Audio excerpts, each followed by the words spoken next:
you all please rise and join me in the Pledge of Allegiance? I pledge allegiance.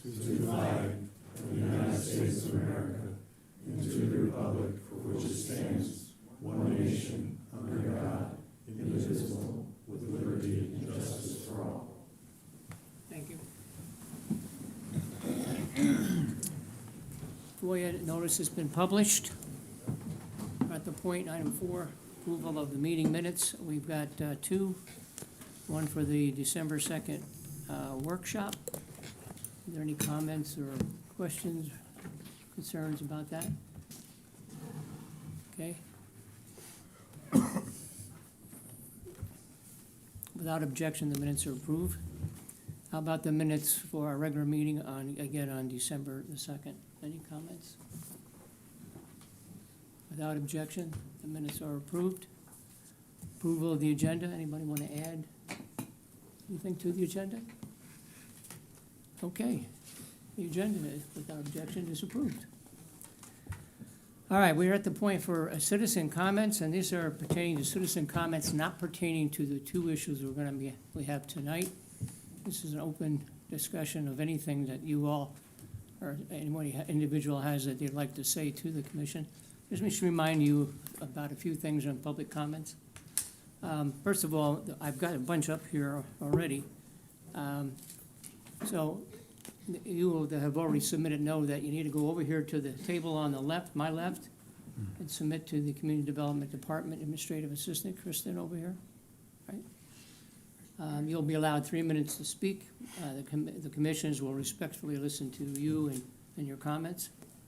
At the podium, please clearly state your name and your address for the public record. Please in turn be respectful of the public forum that you're in, please.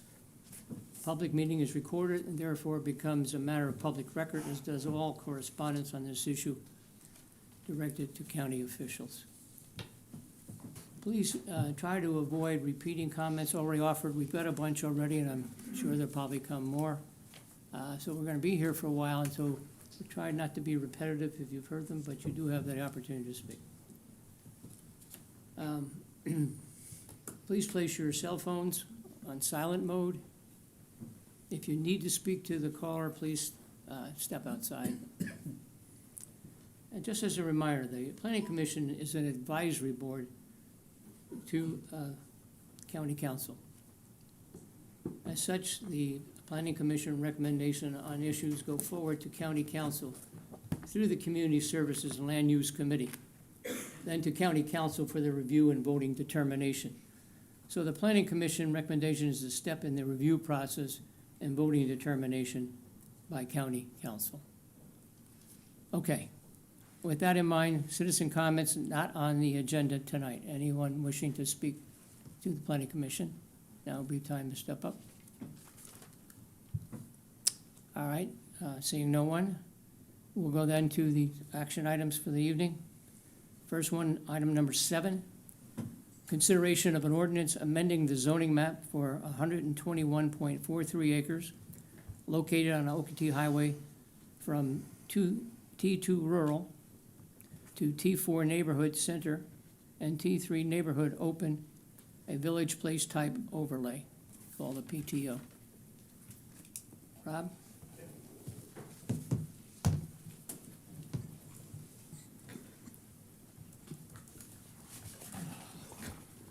I wanted to just real quickly mention Kristen Forbes is she's our long-range planner. Right. She's, so Sorry. she's involved in the, did a lot of the work in developing, in analyzing this rezoning. So, okay, so this particular item deals with the amending of the zoning map of 121.43 acres off of Cherry Point Road in the Okatee area at the intersection of Cherry Point and Highway 170. This area, these properties are currently zoned T2 Rural, and as you recall, this item came before the Planning Commission at its October meeting. The Planning Commission had a number of comments at that time, and the applicant requested or not a continuation, Deferral. I guess to defer to the January meeting, and so that's why we're back today. So I wanted to, I can certainly go into the details of this proposal, but since we've already, we had that presentation back in October, I wanted to really focus on what the Planning Commission discussed at that meeting, and things that have happened since that time, in addition to the changes in the plan and then our recommendation. In addition, we have our transportation planner here, Kevin Sullivan, and he will talk about the TIA that's been submitted with this development. So at the October 24th, or 2024 meeting, as I had mentioned, the Planning Commission agreed to defer action on this. Some of the issues that were brought up at that time is the Planning Commission expressed concern that we did not have a full TIA. It was more of a transportation memo, and there were a lot of concerns about traffic circulation and the impacts of this development.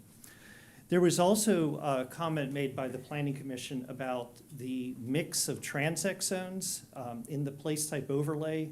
There's a table that you kind of choose from a mix of different transect zones, and there's a minimum and maximum percentage. And I think that what the Planning Commission was concerned about is the properties that are proposed to be developed as either residential or commercial, for the most part in this proposal were Zone T4, and then the school sites were Zone T3. So that was a concern to Planning Commission at that time. And then also, I think that the Planning Commission wanted to hear from the school district. They were not present at the last meeting, and there were a lot of questions about their support, but also about their future needs and how this new school site would relate to that. So given that, there's several changes, from that last submission to where we are today. Some of them are kind of external, but they very much affect this project. At the time, back in October, the referendum for the capital project sales tax was still a possibility, it was still upcoming. The outcome was not known. Well, now, we do know that referendum failed. So improvements to 170 were one of the items that were to be funded by that. So right now, we have a road that we know that there are existing conditions, but we don't have a funding source to make changes, widening, or intersection changes to 170. So that's a new bit of information or a new reality since the last time we looked at this. In addition, now we have a TIA. Our engineering department has reviewed that. We do have some concerns about some of the intersections that we want to bring up. And then the third thing is that the applicant has made some revisions to the plan, addressing a lot of the staff comments. As you remember, there was a kind of an additional page of comments that had to do with specific issues in the master plan or the regulating plan that the applicant submitted. And so they've made changes to that. Many of the comments that staff made were addressed in these changes. Some of the more significant ones, there were some minor things such as they have to meet minimum block sizes and different things like that. So, we went over with the applicant, they made those changes. Another comment that we were concerned about was the portion of the development. I would say that it's at the top northwest corner near the school entrance road. The original submittal had that is not quite as refined in what was being proposed in that area. And the applicant has, revised the plan to provide more detail in that corner.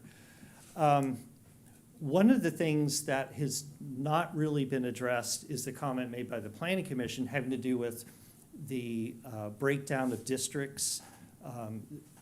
Really, the districts that are proposed for future residential commercial development are Zone T4, the school sites are T3. And that is, I did bring up that concern to the applicants, and I guess they could speak to that. But their approach to this is that we do have an existing community that this is building off of. So you have the Malin Bluff community, you have River Oaks, where you have, you know, really what, for all intents and purposes, T3 zoning that is part of this larger community, and the goal in this area is to provide more connectivity. So that is how the applicant has expressed that they're addressing that issue. But just wanted to, you know, bring that to the Planning Commission. Another minor change, and we, at the last time, we failed to mention or, you know, that the T3 neighborhood, which was originally proposed for the school sites, does not permit schools. So we wanted to immediately kind of correct that situation so that this, if this moves forward, we're not rendering two sites as non-conforming. So the applicant has addressed that by making it T3 neighborhood open, which allows schools as a special use. So that is kind of a summary of the changes to the site plan. I will let, I guess I'll have Kevin speak about the traffic impact analysis, and then I can come back and summarize staff's recommendation. Okay. Unless you have any questions for right now. Fine. Okay.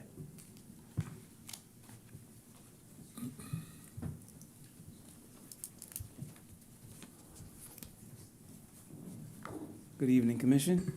Hey, Kevin, Happy New Year. thank you. So we have the TIA in hand. It is currently under review. It is not necessarily approved at the moment. Of course, this project is on Highway 170. The TIA looks at a two-phased approach for this particular project.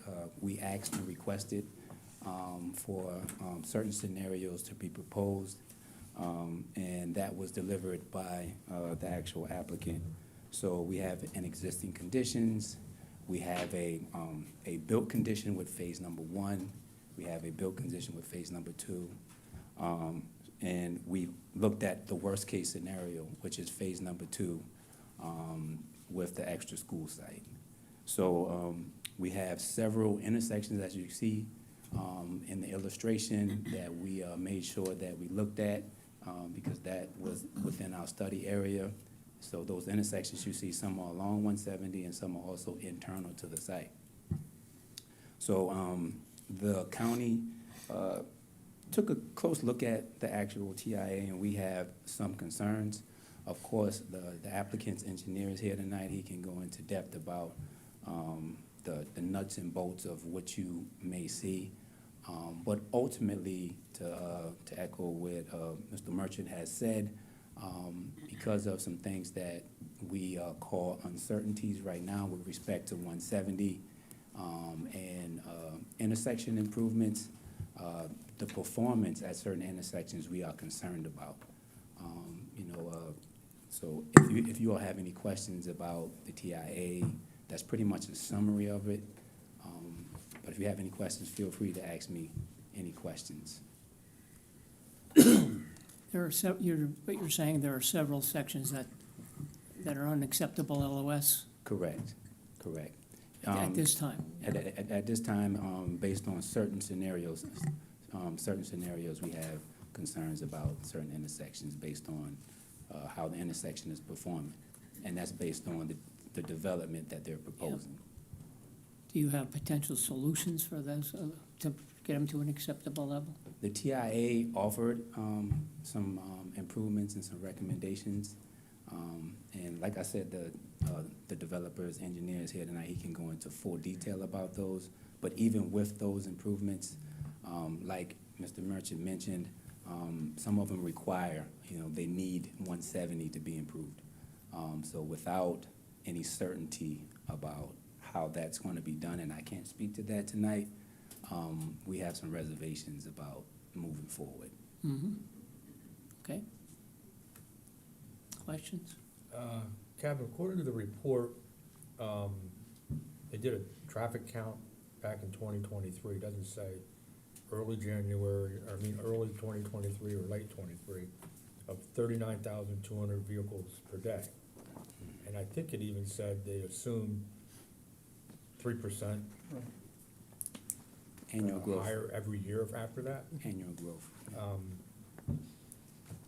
This area is quite urbanized, so isn't 3% kind of low?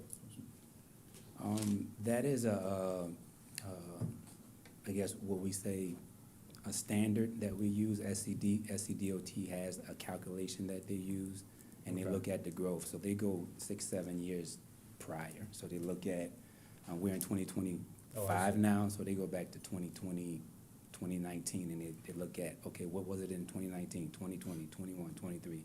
And they have a formula to derive, okay, it's projected to be 3% growth annually.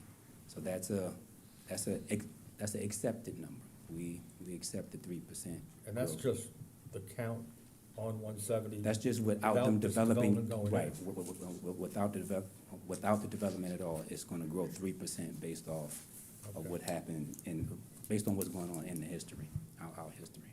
Okay, so by my calculation, by the year 2035, it'll be 55,890 cars per day, or vehicles per day, Right. at 3%. So I'm just Estimate. confirming what I did was correct. Okay, Mhm. that's all I got. Okay? Just to kind of piggyback on what you were talking, because I had the same math. But we had some studies that were done in 2019 and 2020 as well, is that correct? That's correct. So that was all pre-COVID, and we've all seen the explosive growth since COVID because people have figured out that they can work at home. I realize you said that's an SCDOT formulary or formulation that they use. Well, it's not exactly, they didn't create it, it's the industry standard, but I was just mentioning the SCDOT uses the same standard. Okay. Yeah, Okay. sorry about that. That's, there's nothing that can be done about that. No common sense comes into play in that whatsoever. Okay. All right. Any other comments before we let Kevin go? All right, Kevin, thank you. Okay, you're welcome. We may call you back if we have some further clarifications.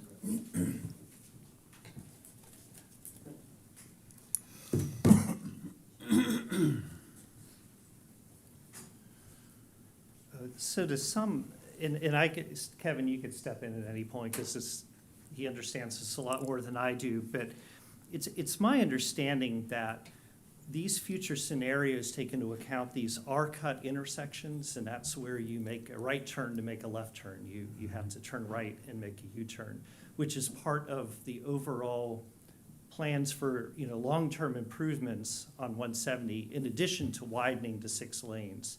And those are the things that would be funded by the county, where I believe that this TIA addresses some additional intersection improvements that could be funded by the applicant. But it's my understanding they don't include these R-cut, these off-site improvements that would create an R-cut intersection.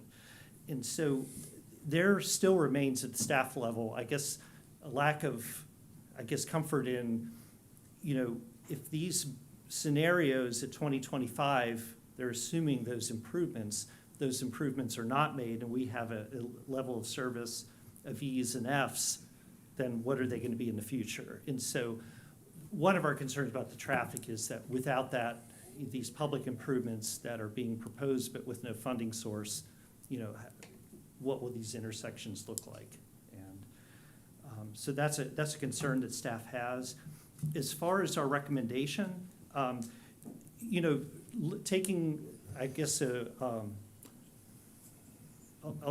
overview of the proposal as far as the comprehensive plan, this area is identified as a village place type, and so as a land use, kind of an overall comprehensive plan land use consideration, this is the type of development that is being proposed for this area.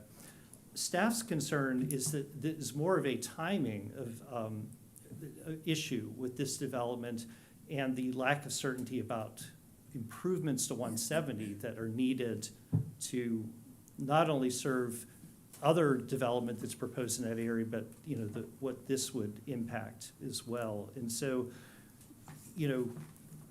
it's our recommendation to the Planning Commission, is to take into very heavy consideration these issues of traffic improvements and timing, and, you know, to what degree that this could be addressed by a development agreement. You know, if the planning commission decides to recommend, you know, move this forward as a recommendation, then a lot of these issues really need to be in the development agreement document with some very serious considerations made for timing of development, because that's something that a development agreement can do. You know, is time, you know, building permits or development to other improvements, you know, that affect the development. But that's our biggest concern as far as staff is the, you know, the failure of those intersections, you know, the uncertainty of commitment to fund the improvements necessary to mitigate the impacts of this development at those intersections. A question, are cuts viable without having a 6-lane 170? I think those are questions we could ask the traffic engineer, because, you know, Well, I'm I thinking don't that if know it how are these- cut, it doesn't require the 6 lanes, that it's a lesser expense and it allows for some easing on traffic. Okay, gotcha. Any questions for, Rob, in general, do development agreements include, you know, kind of a penalty if the conditions aren't met? well, typically you can tie the number of rooftops to a particular improvement. And, you know, so the Pepper Hall development agreement, you know, tied certain improvements to the intersection of 170 and 278 to rooftops in that particular development. So that's the type of thing, you know, with the timing of this and the uncertainty about those, that I think would be necessary if this were to move forward. Thanks. I have one last question. There's one parcel that's not a part of this. I think it's on the north side of Cherry Point, right Yeah. there at the intersection there at 170. The part that it wraps around, Yeah. yeah.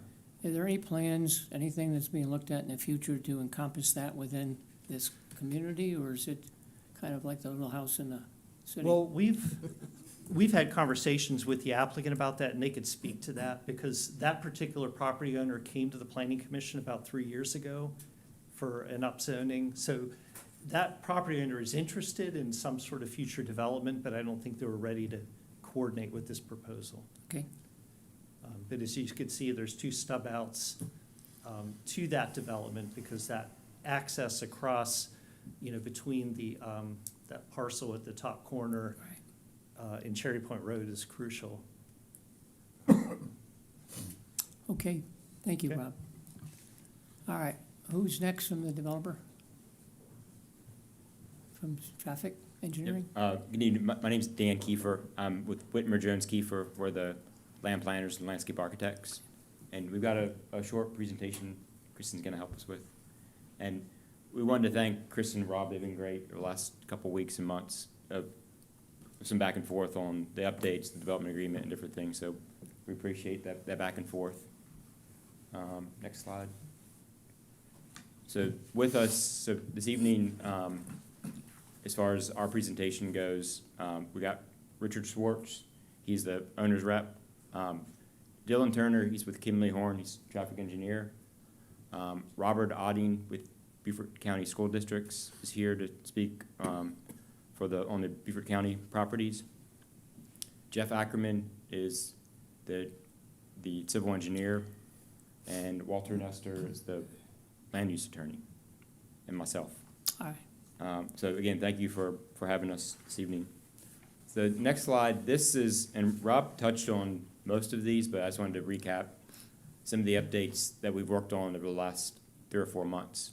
So the first one was we reduced the commercial density in parcel A, and I'll flip to the master plan next, but after we go through these, reduced the density from 290,000 square foot to 260,000 square foot max. For parcel D1, that's the parcel adjacent to Malin Bluff, we reduced the commercial density from 125,000 square foot to 90,000 square foot. And the 90,000 square foot would be no residential units. So if there was 90,000 square foot of commercial, there'd be 0 residential units. In the development agreement, we're gonna provide this is very typical, a conversion where we could convert commercial to residential units. So every 1,000 square foot of commercial could convert to 1 residential unit.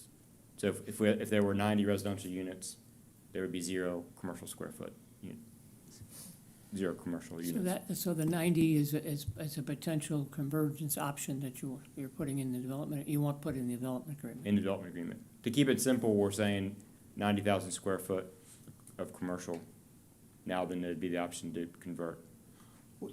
Excuse me, but was that option considered in the traffic impact analysis? If that it was decided to convert that commercial to residential?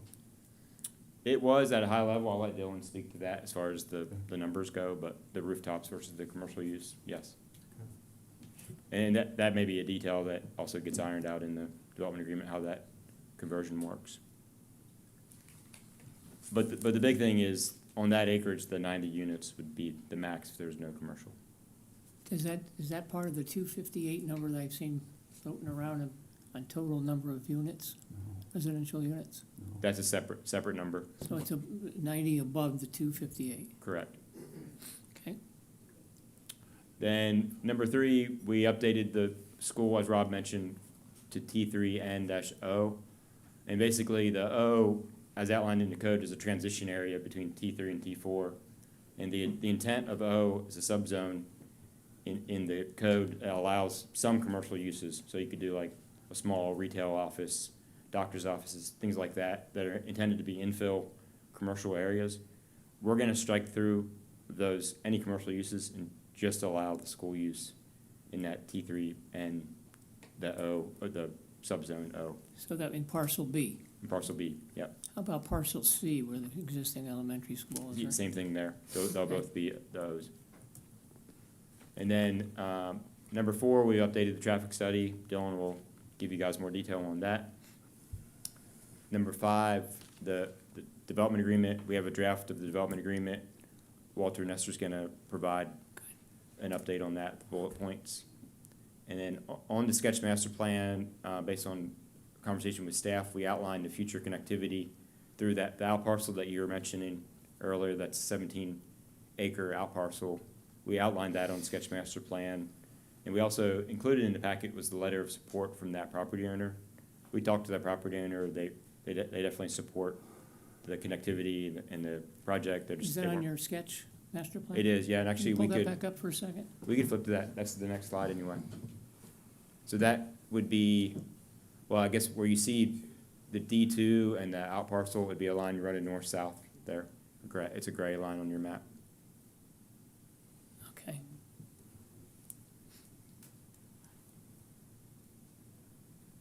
So the last item was, we addressed all the staff comments from the last, I have that list here. If there's any questions on that, we can go through those, but most of those were regarding technical aspects of the plan, but we addressed all of those comments. So back to the plan, this, and Rob touched on a couple of these, that parcel D1, that's the parcel on the northwest corner of the property. We added their building locations, the street network in that area, just from a sketch master plan standpoint. And so that's the parcel where there would be the 90,000 square foot of commercial. The sketch master plan is what we were calling earlier the regulating plan? This is the sketch master plan. So the sketch master plan shows basically a proposed land plan of how the property could be developed. The regulating plan just shows the road network and the zoning for each of the parcels.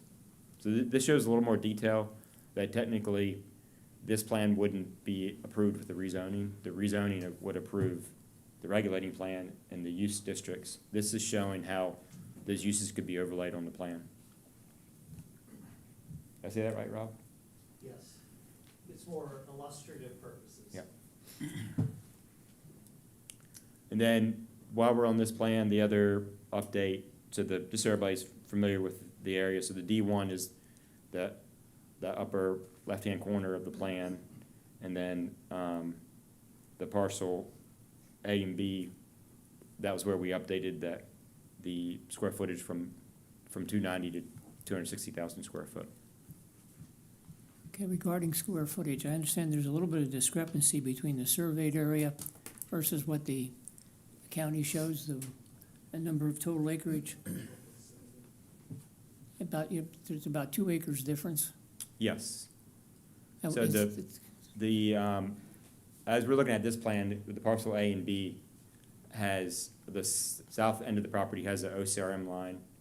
And when we got the plats from the surveyor that came in September or October, those numbers were slightly different than what the tax parcel IDs showed, and that's where the discrepancy is. County agree with that?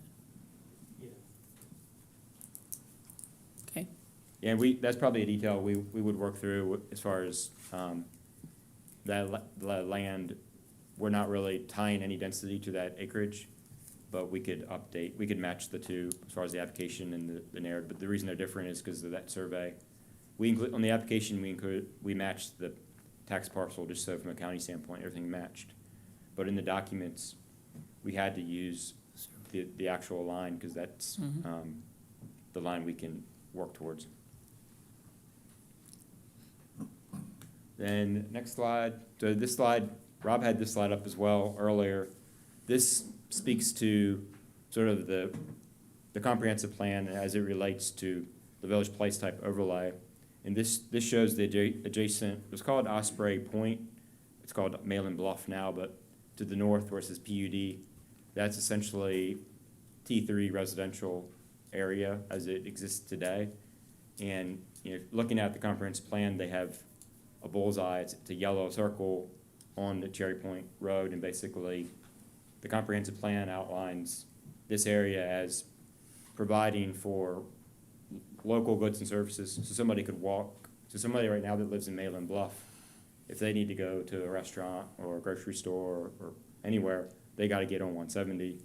The idea in the comprehensive plan is to provide some of those goods and services, like a school or grocery store or other uses, commercial retail uses, localized where they can walk to those.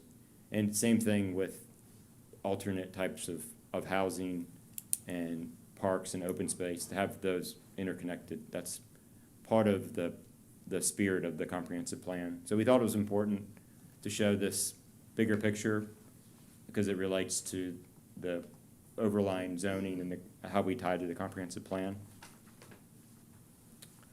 The last thing I'll just mention, this was in the packets in our narrative, but I didn't see it with Rob's presentation, so I just wanted to make sure we touched on it, is as we, and this goes back to when we started looking at the comprehensive plan and looking at the growth patterns of this area.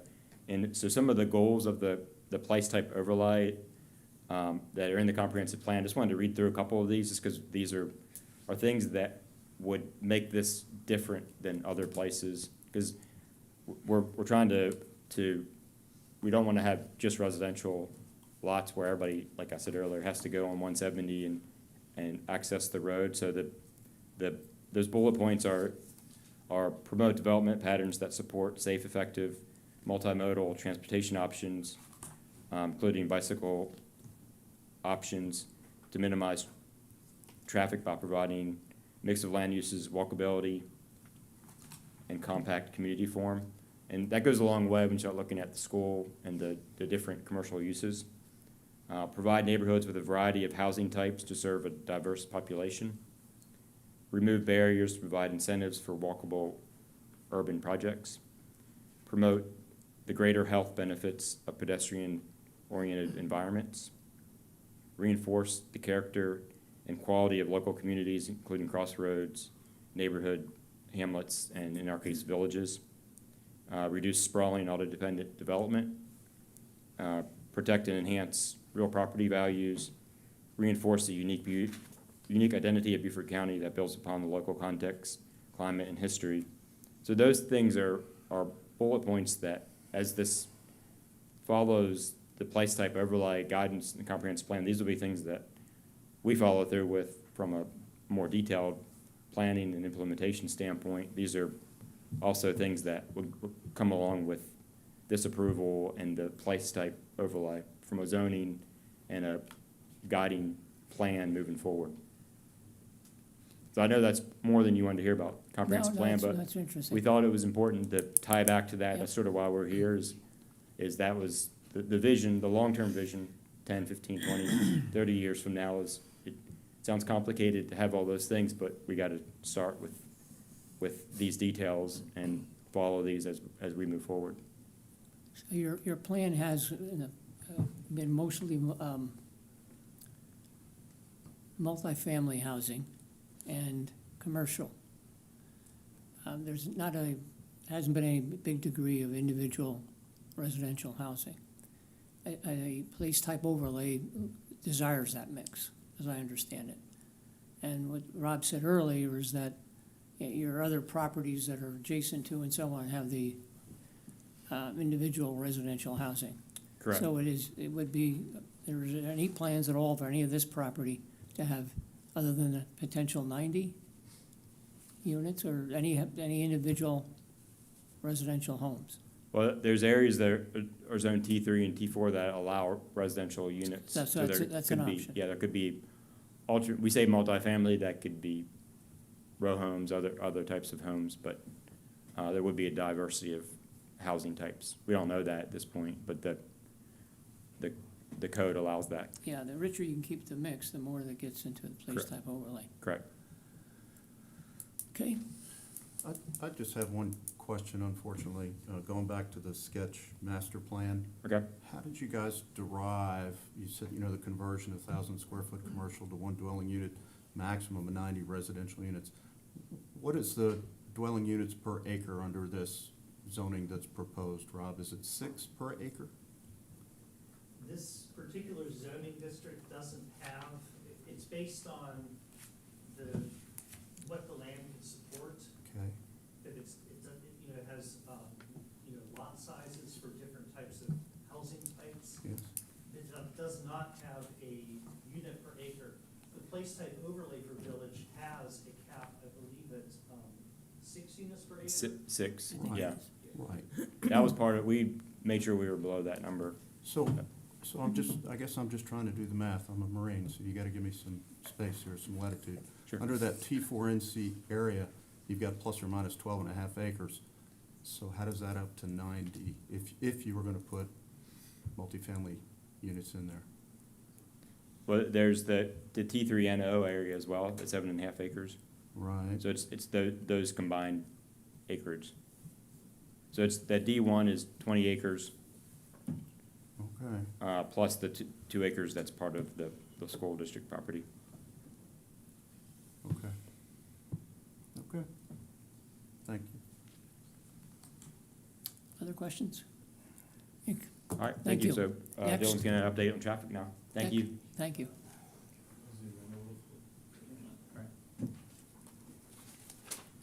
Hey, Dylan Turner with Kilby Horn Traffic Engineer for the site. First thing I'll do is go over the study area and go over some of the stuff, then I'll get back to some of the questions that were asked about growth rates and stuff like that too, and what we did in this TIA. So the first thing we did, we analyzed 11 intersections nearby, some of them being proposed site access points. What we did this time, so if you remember the last time we came here in October, we had a memo with older counts. We got new counts in 2024 while the schools were in session. We're able to use those counts, update the traffic study that we had previously done for this. For this site, we also added in the school site. So once again, the school, we still don't know what it is, but what we did is we took the counts that were at Oakadee Elementary School and we replicated those to a driveway to the school site. So that's phase 2, 2035. So when we discussed last time, that school site's not big enough for a high school. It could be a middle school. So we thought with the elementary school, we have more grades than a middle school. So what the numbers we're adding in are pretty conservative, right? And so that's why we were able to replicate that data, get some type of conservative analysis to this. Another thing on the trip gen as far as the conversion of retail and residential, we went with the most conservative option. Retail has a higher trip generation than residential. And so when you have this, if we converted that retail to a residential, our trip gen would then lower. So we'd have less trips analyzed. So we have the worst case scenario here in this traffic study for the zoning that we've got, or looking at, to answer that question. Can you go to the next slide? All right, so here is what our trip gen is. 258 dwelling units, 350, I think it's 50 or 60, 1,000 square feet of shopping center. So you could see from this table, the shopping center definitely has that higher drive and trip gen demand than the residential, with the thousands of trips versus hundreds of trips. Morning time, about 400 trips, and the school dismissal around 850, and then the PM peak, and I'm using round numbers, I don't want to get into the tens, but about, let's call it 1,200, we'll round up a couple there. Total trips that we looked at, and then the second is our phase 2, so that's our school site. Once again, we don't know what's going there. Once the school comes in, they'll have to do their individual TIA. Probably won't be another elementary school because there's one down the road, but we just wanted to replicate those trips to be very conservative in this analysis. So this is a worst case scenario there. All right, I'd like for you to pay attention to the levels of service grades above our traffic signals here. So you have your morning, you have your school dismissal, and you have your PM. Right now, with the signals that we have out here, Cherry Point operating level service D in the morning, that's the school arrival. We've talked about it last time, and I'll go over it again. Right now, the way the Oakdale Elementary School operates, it has a really bad queuing issue that extends and goes back onto 170. Our TIA addresses that as some solutions that we're doing. And then Tidewatch is operating pretty well off of 170, getting a lot of push through. So the 170 takes a lot of the timing demand on those signals. And so we're getting a lot of push through on the Tidewatch. As we get into the no build, which is our next slide, you'll start to see these. This is before our development gets on. So this is with the 3% growth, which is exponential. It's not a linear growth. So it's not like a curve like this. It's a curve that goes up that way. It's got 3 approved developments: Oakdale Village, the rest of Mainland Bluff, the Speedway, gas station, which hadn't been built yet, off of Pearlstein Drive. So not only are we growing by 3%, we're also adding other nearby developments on top of it. So we are considering some locally known, and those developments were coordinated with the county and SCDOT, and their traffic studies were used to then develop this. So this tells you, without our development coming in, a new signal at Shortcut in the morning will operate expected to operate level service E, in the morning, D in the midday and afternoon. Cherry Point then starts to drop to an F, and then D's in the midday and afternoon, and then Tidewatch goes to C and B's. Next slide. All right, so we're relatively keeping up with the same level of service except for Cherry Point, and these are with these improvements you're seeing on screen. So the black arrows are what the existing language is, and the other color arrows, so if it's a yellow green, yellow colorblind here, green colored, it's been committed by another development, and blue would be an alienage from this development. Now, the way that these work with DOT is we cannot get any COs for the site unless these improvements on screen are built. So these have to be in place for us to go forward and get occupied on site. So even if another development didn't come in and do it, what we're proposing is shown it has to be done for us. So what this is, Shortcut, we're just pretty much doing through traffic there. You'll see Mainland Bluff, improvements to some radii, a right turn into our site access point off of Mainland Bluff, and 170, right turn decels there. Some pretty significant laneage on Cherry Point, so I want to get to that.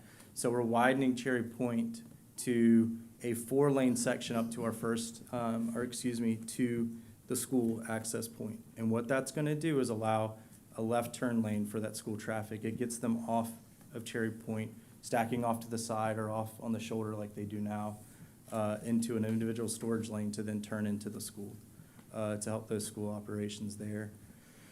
Then the phase 2 is orange, and so that's just us showing some, a turn lane into the future school site. So there is that. So then let's go to phase 2, no build. So then this is just, we're adding on, by 2035, 3% growth. This includes our phase 1 traffic. Now we're putting, we haven't yet put on the school, so it's our phase 1 traffic plus the 3%, or excuse me, it's 1% from 2029 to 2035 for those 6 years. So starting to tip the scales towards those Fs and Es again, 2035. This is all assuming 170 is as it is right now. 2-lane, no R cuts, no widening. This is assuming that it stays exactly as it is right now. So then let's go to the next slide. Level service remaining about the same from the no build to build. So what makes us feel good is what we're doing up front in phase 1 can handle most of phase 2. Really the only difference is a right turn decel into the school access point. So those type of things are looking good for us. Now the next slide. This gets a little bit to your point of the R cut, of what about the R cut with the 2 lanes? So this isn't exactly an R cut yet. This is what we call through cuts. So this is something that we propose to the county and to SCDOT, still kind of being thought through, but it's something that we can do. What a through cut is, it does not allow throughs from the side streets, right? So if you wanted to go Cherry Point to Pearlstein, you no longer can make that maneuver straight through the signal. You've got to go up and U-turn at another signal. And it's at every signal, and that's going ahead and setting you up for that future R-cut scenario, because that's what's happening. R-cut, you no longer have full movement signals. You've got these limited access signals along the way. This is starting to help get you there. So right, first we're taking out the throughs. With that, we get much better operations along the corridor. And it's also keeping 2 lanes on 170 and improving those levels of service, just restricting some movement. So it's starting that process of the R-cut. And we can go to 2035. Whereas before, without doing the through cut, we had a lot more Fs. We have just 1 F. It's still an F in the morning at Cherry Point, but it's not as bad an F. Then the other part of this with traffic. This traffic study's got a lot in it, and so I'm expecting some questions and stuff. But the last part with the traffic is we do have a section that includes the 170 corridor study, and it looks at what would this look like with the widening of 170 and the R-cut corridor. We don't have the graphics up there. There's been 2 hits to that. Is the study's still not yet adopted by SCDOT, and the other is the pennies didn't pass. So I don't know how, what we do with that timeline. Will it be brought back up on maybe a future potential pennies vote? Maybe. There's got to be another potential pennies vote. So what this development is doing and can do is put in some of the infrastructure in place for the what-if scenario, and that's through the potential through cuts throughout the corridor. So there are stuff that the private dollars can do to go into a public project, and that's something this development's doing. With that, that's pretty much everything with the traffic. Did that answer the question on the growth rate or anything, the 3%, and that stuff for now? Okay. Yeah, and so to tell you how they do the growth rate, Kevin hit on it. We do is we look at SCDOT annual average daily traffic data for 5-10 years. And so what we do is we eliminate any COVID influence. 2025 will be the first year that, because of 2020 traffic, that might even be something that gets brought up. But this would have not included any COVID influence traffic on that daily count. We also use the same growth rate that was in the 170 corridor study done by AECOM for Beaufort County. And those growth rates were also presented to DOT and Beaufort County prior to starting this process, and were approved from that perspective. Any questions Questions? right now? The draft, I have a question. Yeah. Maybe this come up a little bit later with Walter. The draft development agreement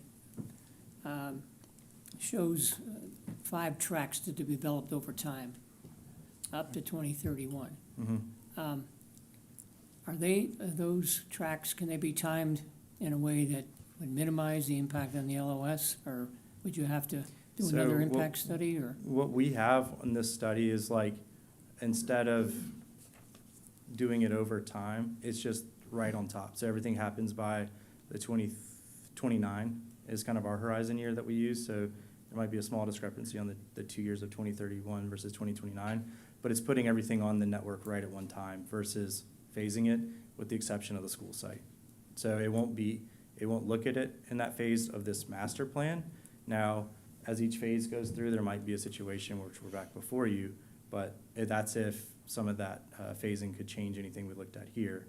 But this is, once again, it's kind of a worst case, putting it all in at one time versus figuring out phase by phase by phase what those infrastructures are needed. This is showing what you'll need for the master plan.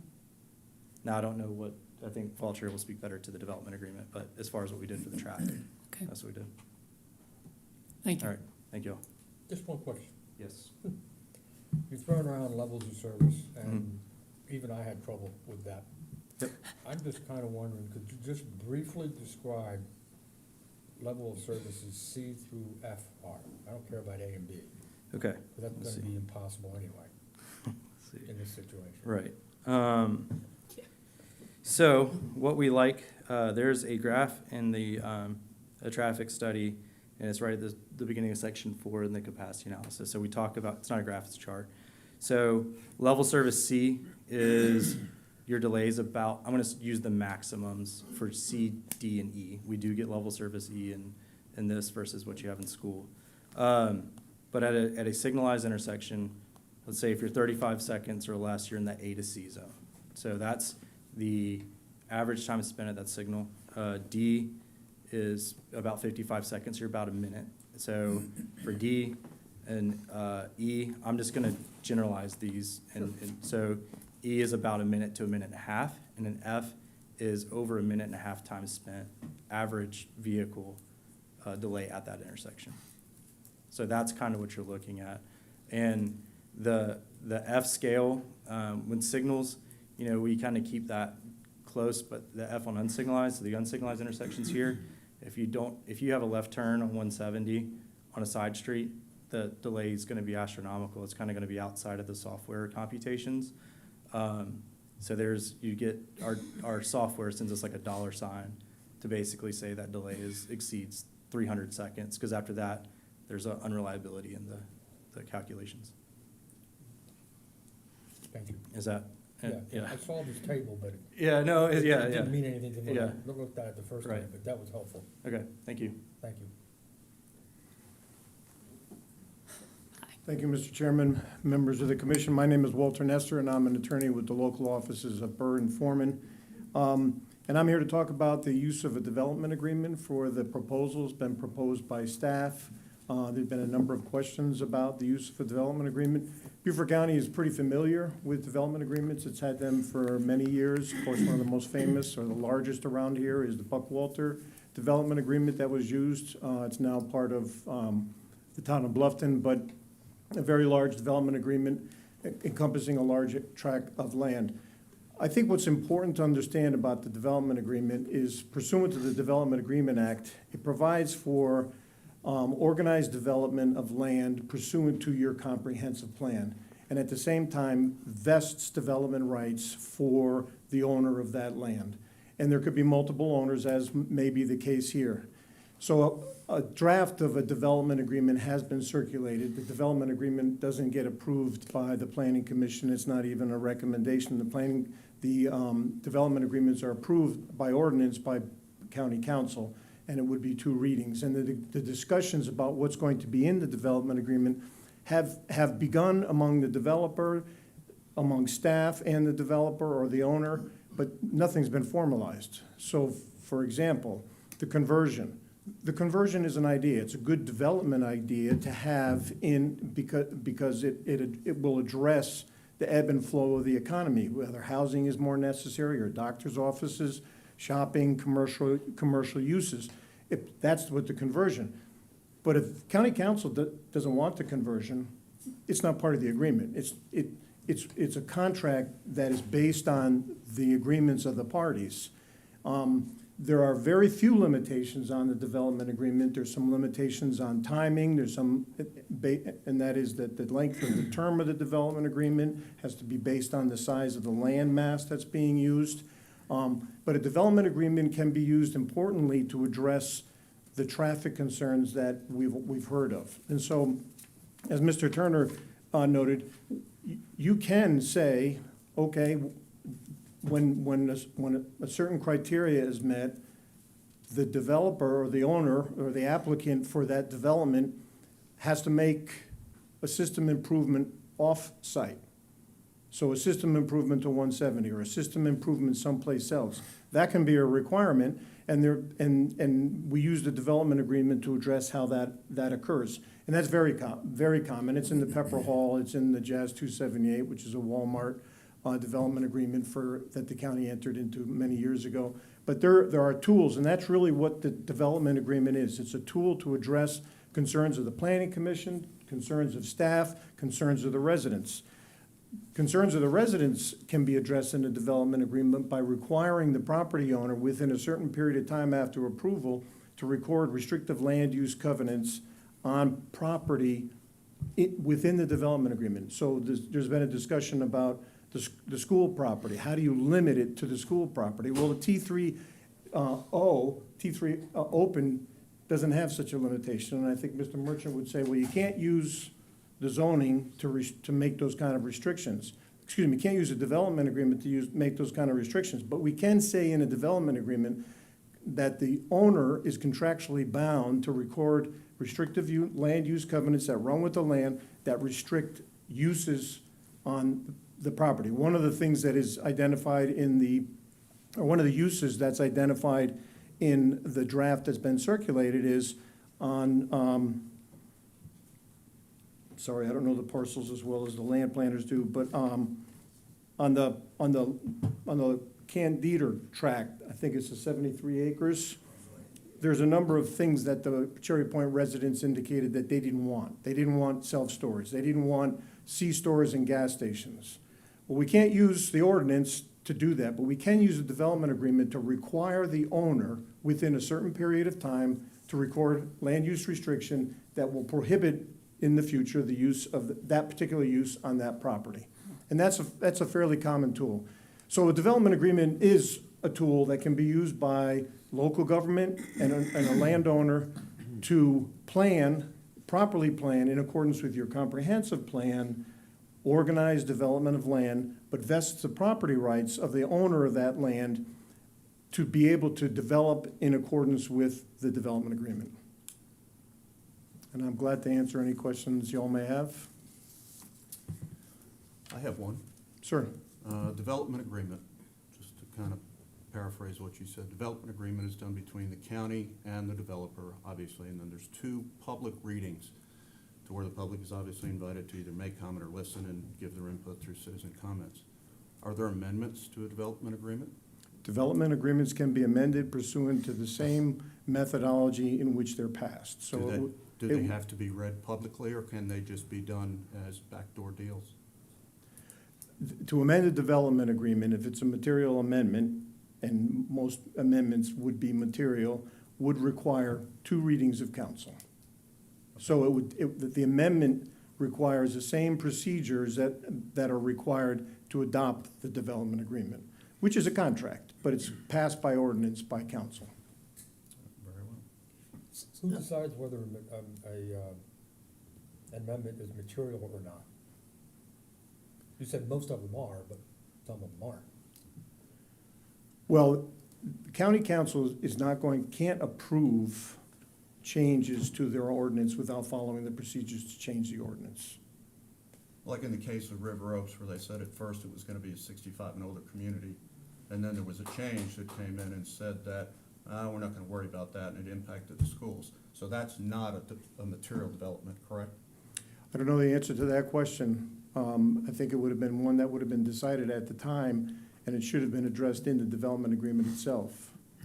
But development agreements are ordinances, and to change an ordinance, you should follow the same procedures, and I think that that's what the statute would tell you. So there's no way that the development agreement would necessarily guarantee that the school department would build a school there? I mean, that could be amended, is that right? You could restrict the type of development on the you could require the landowner, in this case the school district, you could require the landowner to record restrictive land use covenants on the property, restricting the use to school use only. You couldn't require them to develop something on that property, but the restriction could limit what could be built there. And also through T3NO, I mean, that's a sort of a secondary kind That's, of belt well, and suspenders. that's the zoning, but if it's T3O, then it could be a school use by special exception, but it can be, there's a whole host of other uses. But what's being discussed and proposed is to limit the uses to school uses. And the development agreement, again, a contract between the landowners and the county, can require the landowner to do certain things, including recording those land use restrictions. I saw in parcel B where you had been responsive to some of the citizen comments of the past in restricting some of the usage. Question I would have is, why didn't you put in there only a school? Or, but it leaves it open to some other things that are not school specific. Well, it's not intended to do that. And again, Mr. Pappas, it was a draft. Okay. So Understand. it's out there to be discussed, and so that would be the type of nuance that would have to be drilled down on in conversations between the county and the developer, coming up with a development agreement that staff can recommend to members of council. But that would certainly be one of the items that would have to have that kind of discussion. Yeah, I think there's a concern as I was reading the public, that if it's not a school, what else could they use that property for? And what would it default to? And it's not clear to me what that would be. Well, the school district is here to speak to that. But again, the document can be made to reflect what council wants and what this body recommends. Okay. An approval can make those kind of, and I know you know this, Mr. Chairman, you can make your approval subject to certain conditions. And certainly that can be one of them. But typically what the municipality will do is create a committee, it could be the land use committee, that will negotiate, discuss the development agreement with the owner, right? To come up with the terms and conditions of a development agreement, it's typically a committee of county council. And I would expect that would be the case here as well. Good, thank you. Thank you. I'm sorry. And Robert Otting is going to come speak on behalf of the county, the school district.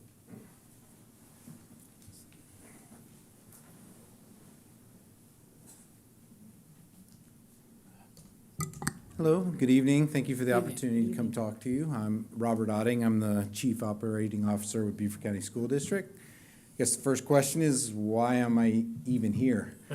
The reason I'm here is that we are interested in this property transaction with the developer.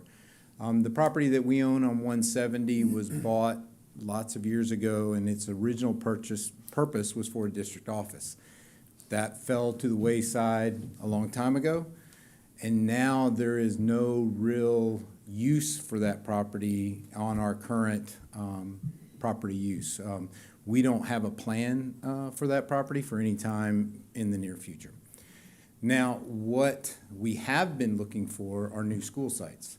With the growth in Bluffton, one of the things we're concerned about is that we do not have land for a new site after what we have at May River. If you're familiar right now with the May River campus, we're currently building an elementary school, and there was enough land there eventually for a middle school. There has been some conversation on whether or not a middle school would go there or not. But as of right now, we're about to build an elementary school on the May River property. So our goal as staff is to ensure that growth in the future, that we have land available for future schools. As it was kind of already mentioned tonight, the property that we're looking at, I'm gonna use the word swapping is not, I don't know if that's an officially a good term, but that's what I'm gonna call it.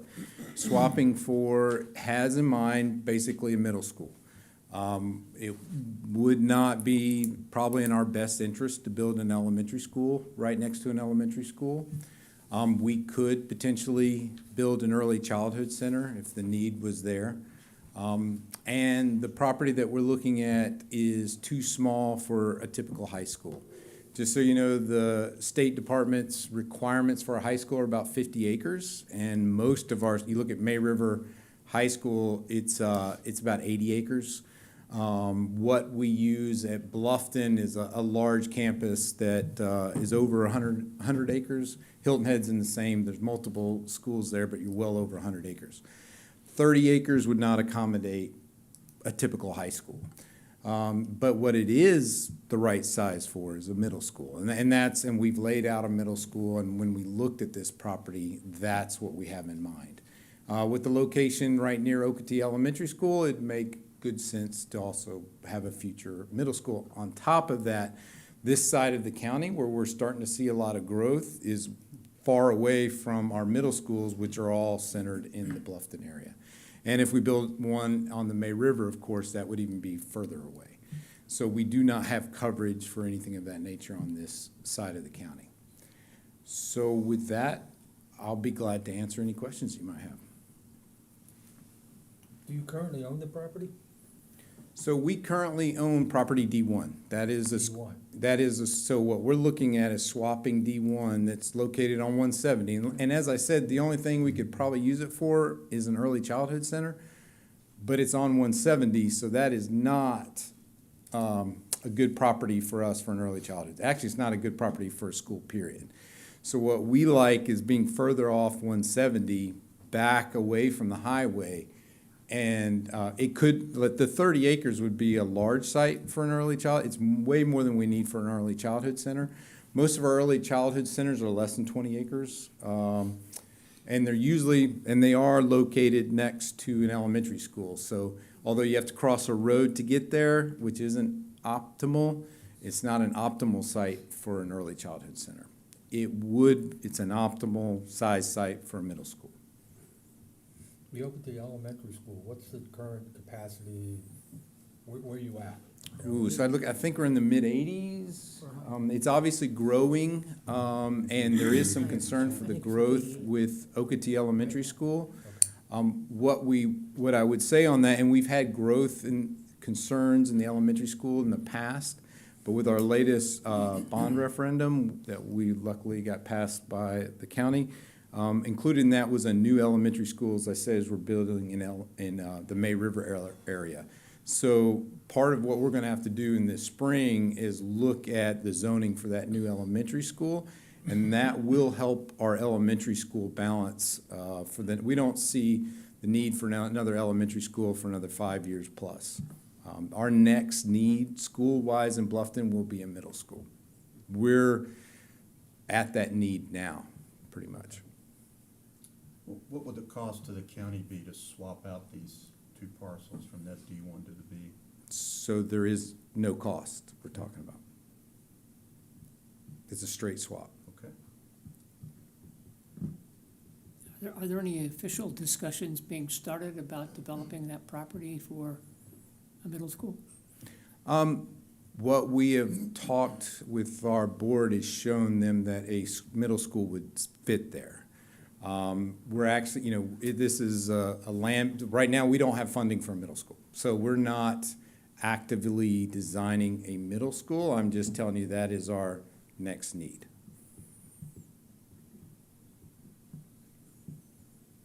And you're currently under contract with the developer? We are. If this whole thing goes forward? Yes, sir. I imagine there's a clause in there that said if this doesn't go through, that contract was null and void. That is correct. Well, you always have the option to change your mind and not put a middle school there. Oh, what would you do with that piece of property in that case? Like I told you, well, you could not put a standard high school there. It's not enough, because the difference, obviously the difference between a middle school just barely fits there. And the difference between a middle school and a high school is I that the understand. parking for all the students, and Right. it just wouldn't Right. work on that site. Like I said, an early childhood center, if we needed one in the future, it's a large site for that, but we could put an early childhood center there if that need arises. But at this point, just so we're clear, we do not have, we're buying this as a land bank for a future use. Because as a county may be aware, and us, if you buy something when you need it, that's the worst time in the world to buy. So we're buying something ahead of a need. That is our goal. Or swapping it, I mean. Or swapping, Right. yes. Yeah, we're not actually And purchasing. is there any timing, an element of timing that you could put your finger on about when this might potentially become middle school? We're talking about 10 years, and is the county, or is the school district prepared to just sit on that land for 10 years? Well, what I can tell you is that it cannot, at this time, we just passed our last referendum, right? It passed in 2023, right? Get my years. And it is supposed to go out through 2024. It was go out through 2029. And there is no funding in there for a middle school. So I can tell you, we will not even start this in the next 5 years. So outside of that, our next need, we will be looking at the next round at a new middle school, definitely. Whether that goes at the May River campus or goes here, that could be up for discussion. Just to confirm, you said 30 acres is just about the minimum for a middle school, right? So Yeah, the- it's a tight site for a middle school, but it does fit there. The state would require us to have, when they used to have requirements, they took that away. It needs to be greater than 25 acres. Okay. Kind of between 25 and 50 is middle school size. Greater than 50 would be a high school size. Gotcha. Which one? The original site? Yeah. The original site was for a board office. So that was, and thinking that it was in between North and South Beaver County, and that fell apart a long time ago. I meant the area. Oh, the area, because of the growth in the area. And as I mentioned as well, and also, you know, I think you're getting to the elementary school site. I got you. We actually built that elementary school as part of this whole PUD. We built it in anticipation of this being developed for residential to be a neighborhood school. That's what Okatee was built as. Just the neighborhood never came around it. And so ever since its existence, it's been there, and we had to bus kids in basically. But now the neighborhood is forming around it. And we will be reviewing that as we look at the districting as May River Elementary comes online.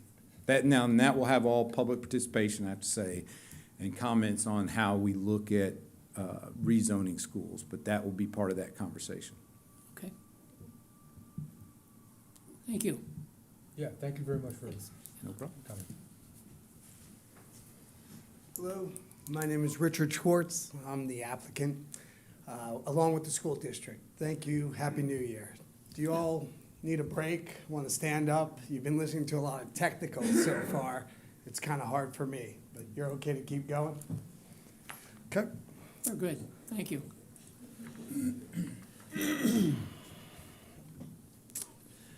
I prompted Robert to speak about the original reason that the elementary school, for years I had no idea, I've been a resident since '89.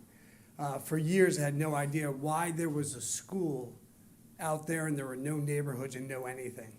And today we know the homes are being built and the neighborhoods filling in, and it's part of the long-range plan that this is a village district. But what it's missing in this village district is the last part of the puzzle, which we're trying to work and solve together with you and with all the stakeholders in the area.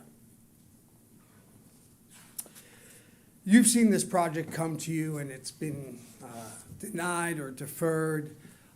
Originally, it was 417 units and a lot of other things. When I got this plan under contract, I met with the I met with the Cherry Point residents and some of the Mainland Bluff residents, and I talked about that plan. I said, this plan is a good plan at 417 units. It's 117 residential units, which isn't that much, and the rest is multifamily and commercial. I said, this meets, I believe they got approval from the planning staff. I said, this is a really good plan. What don't you like? I've done a lot of development in the area for the last 20 years, a lot of residential building. And I said, what don't you like? This meets everything that the long-range plan, that the village overlay is attempting to do. Well, we don't like the density. We have traffic issues, I was told. No one came and talked to us. They just stuffed it down our face. Okay, that was a tough meeting. I got told to hit the road. So in thinking about this, I'm a residential builder by trade. In thinking about this and keeping the dialogue open, we had another meeting. And we met at Felice's house in Cherry Point, and again, it wasn't good enough. I lowered the density. I was told there's no way, it's just not happening. And I thought, wow, this is designated as the village overlay for you all. How can I make this work within your plan today without asking for concessions? Just to ask to use the land management laws we have on the books and place it there. And try and make it work economically, try and make it work for everybody else. So I was fortunate enough that I knew Robert, and I knocked on his door, and we were able to discuss the school swap. And as you can see, when you asked about the costs, Commissioner Ross, they're getting the best part of that parcel back there because it works for them. And I thought, okay, this is fabulous. This is going to create open space for the residents along the lower part where that large buffer is. And that will solve, hopefully, one of the issues that we have. Because the way that they designed it, they put the school across from parcel C and they put the athletic fields where it says parcel B on that. So let me tell you, middle school athletic fields get used less than parks. There's no lights. Very few times are there lights, and there's just not much usage. So I thought this is a great solution for the residents of that peninsula. Incredible solution for Mainland Bluff, which is coming online, and River Oaks. They all have families. How great would it be for their kids to go to middle school as well as the elementary school in a connected environment? I thought, oh, this is great. So then I went back to the residents, and I said, how about this? And they said, no, not enough. We want restrictions. We want less density. Okay, let me do less density. I took it down to 258. The acreage, just so we're aware, the acreage that we're asking, it's 121, but the school was already there, the elementary. So I used the approximate 91 acres, and based on your question, that's 46 units. We're only at 258. That's my cap. We'll talk about the conversion in a second. But that's my cap, and it's clustered in a multifamily environment or in a mixed use above stores. But that was the idea behind it. Then they said, we don't want any residential. Mr. Chairman Pappas, you talked about residential. The residential we're adding to the overall plan is a multifamily aspect where there's none there. But they have smaller lots in River Oaks, larger lots in Mainland Bluff. So we create that mixture because what we're doing here is we're giving the commercial walking village and the schools to this village overlay that's not there. And that's how we're kind of adding the last piece of the puzzle to this situation. So then they said, we want more use restrictions. I said, what do you want? They said, no lodging. They said, no gas station, no storage. I said, okay, sounds good to me. I'm with you. We want a larger buffer on the lower side, 75 foot. Okay. So we're all doing this together. We're coming in. I said, we want to see the draft of the development agreement. My attorney's like, we never do it this early. What are you doing? And we were at the last meeting, and I was online, we talked about we should kind of have bullet points because that will help you for the future, kind of as a process change if we're ever going to do it. I shared the development agreement. They've had time to massage it. That's not been done before. There's a lot of things that we're trying to do to communicate with the stakeholders to be a part of this. But there are some things that, you know, people don't trust because of the past, and that's okay. We'll work through it. And with your approval, if there's trust issues, when you hear the public comment, we could do approval with conditions. But there are some human issues that are problems there right now. Now that residents are being built, some of the residents don't like each other because there's a bunch of people riding around in golf carts with nowhere to go. There's a bunch of kids on bicycles going down to look at the marsh. And that used to be quiet, private property. There's no destination for all these families to go to unless they leave. And that's a real problem. I've seen it. So there are some real problems there. The stacking with the schools, drop off and pickup time. Only development can fix that right now. That's the only money that can fix that problem. There's a destination problem. If you live in Mayland Bluff and you need a stick of butter, you got to go out on 170 and make a left. If you need a toothbrush, some floss, you got to make a trip generation, go out and add to the traffic. There's no containment there. There's nothing to keep residents in there to walk up and take a bicycle. Not to even mention, society's changing. The growth of DoorDash, Instacart, all that is traffic-related issues. There's nothing over there for those families, those thousands of homes, they order in. That's more traffic. But would you order in if your grocery store was a block away? No, you'd say, come on, honey, let's go take a walk and let's go get some groceries. Or you'd stop on the way home from work because it makes sense. Or get your coffee. Let's take the golf cart up and get a cup of coffee. We see it at the promenade. We see it in many other examples in the area. When there's a commercial aspect, it contains traffic. Right now, you have approved the residential. It's being built. The Cherry Point residents are there. River Oaks is 330. Mayland Bluff is 500. You've approved it already. It's being built. Thank you. It's being built already. Those people, I'm not asking for that. I'm just saying, let's give them a place to go so we can reduce traffic. And that's important too.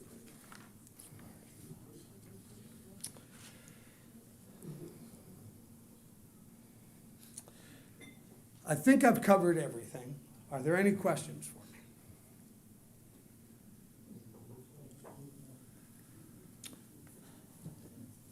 me? I appreciate your, yes, You sir. said you were going to address the conversion feature?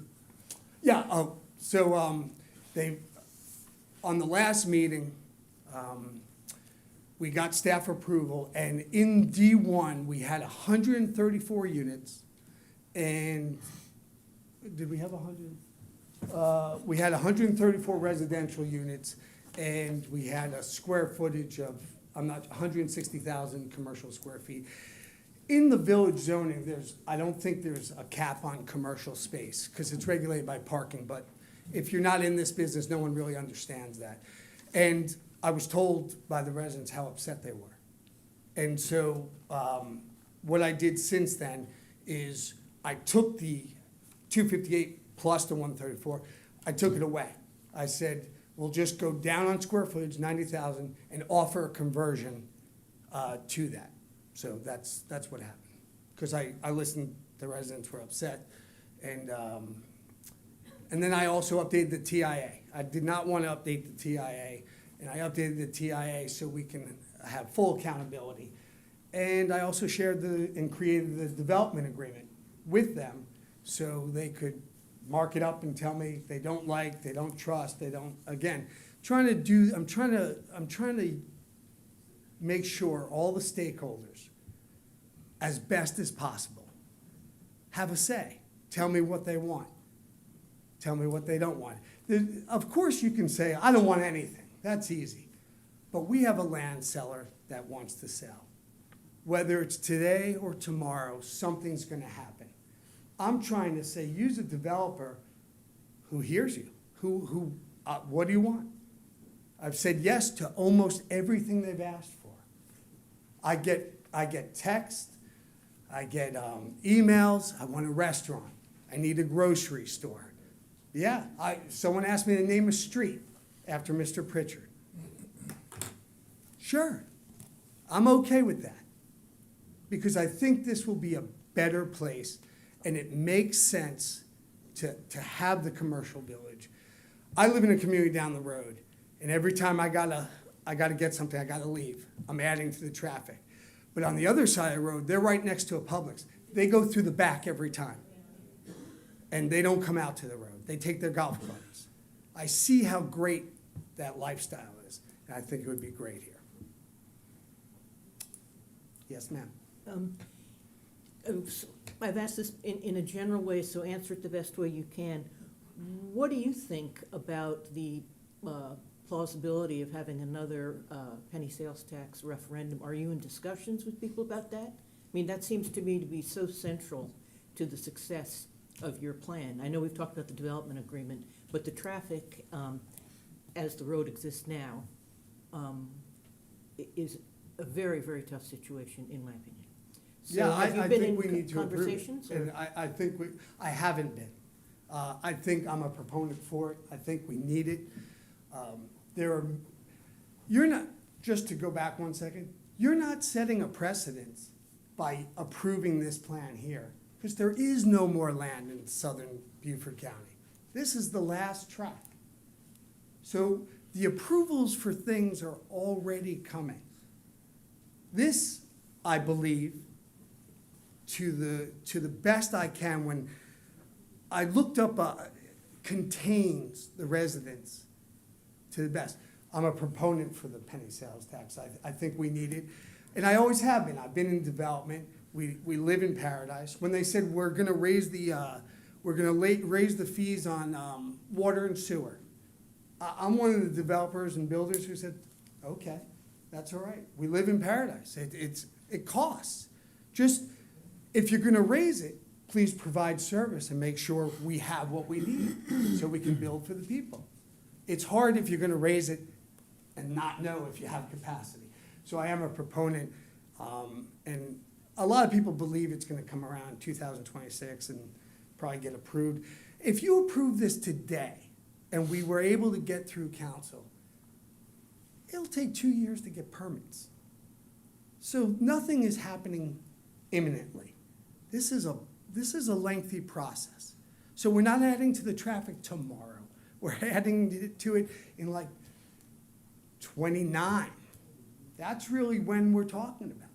It's a long process to come to fruition, just like you saw all the residential around it, creating the complaints. It's a long process.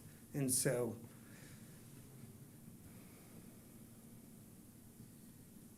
All right, thank you, sir. thank you. Are there any other presenters from your group? That's it. That's it? Okay. I think we are ready for public comments. I've got a number of comments here. I say that you come up to the microphone, please introduce yourself again and your address. You'll be allowed 3 minutes. We have the timer. You'll hear a little ding when it's getting close, so we can get everybody in here that would like to speak. And again, please try not to be repetitive, but if you have something that you need to say, say it. Okay, we're all set. So I think it's Gary John, or Greg John? Okay. Thank you. Mhm. is Greg John. Appreciate it. My address is 132 Devil's Elbow Lane. I've been in the area for about 27, 28 years, working mostly Hilton Head and Bluffton. And over that time period, I've been dragged out, moved out more towards this corridor to work. I've been in business, but for the past few years, I've been in the real estate business. And overwhelmingly, the newer people that I work with in that area on both sides of 170 have expressed their desire to have areas where they can be within the community, walkable, golf cart, not have to go out on the highway. And this sounds like a proposal and looks like a proposal if done properly where these folks could achieve that, and that would help with the traffic. The need for the middle school as well, I think, in my opinion, is also a good idea because there just isn't one out there. And I hear this a lot too from folks that I work with that express an interest in having that done. So I think that this should be approved. Thank you. All right. Thank you.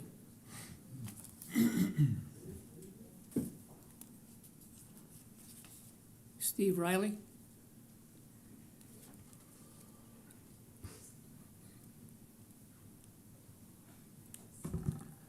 Mr. Chairman, good to see you again. My name is Steve Riley. I'm with MSK Commercial Services, a commercial real estate firm based on Hilton Head Island and working in the region. We have worked with Mr. Schwartz on a variety of projects over the years. I also have some government experience for many years. And to me, this is a commendable collaboration between developer, school district, and residents that they've tried to work with and facilitates the middle school and also the notion of interconnections and the ability to move about and get daily needs met without going out on the road network is crucial, and I do support the application. Thank you. Thank you, Mr. Riley. Robert Harden?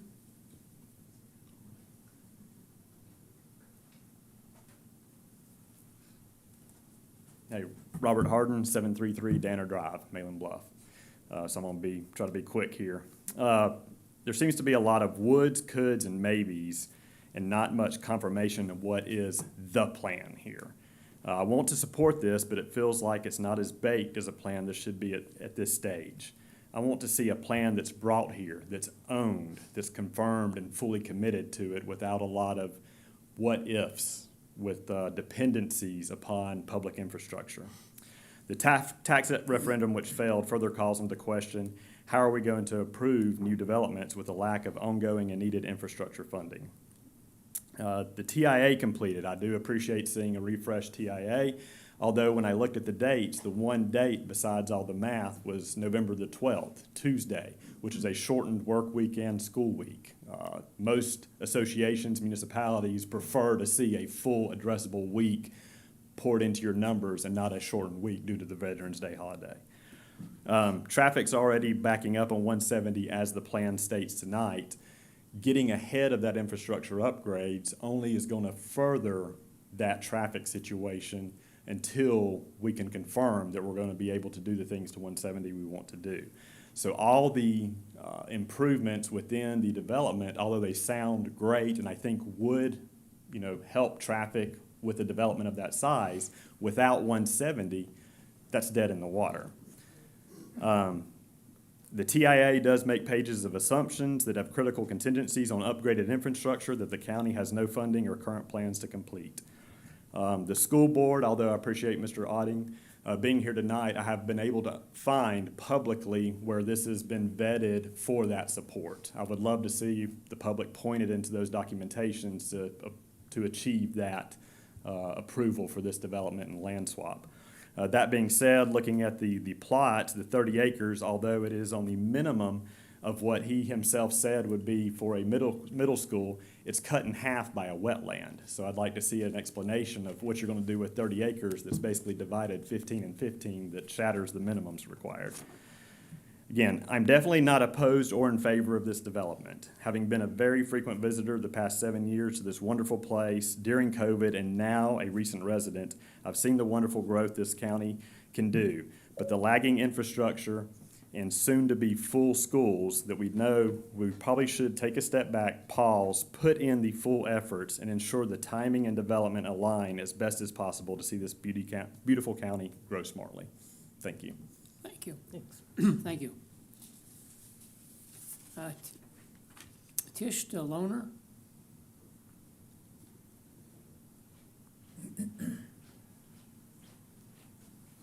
Hi, Tish Delosier, 874 Danner Drive, Malin Bluff. Thank you for having me. Currently, as it is presented, I am not in favor of the rezoning.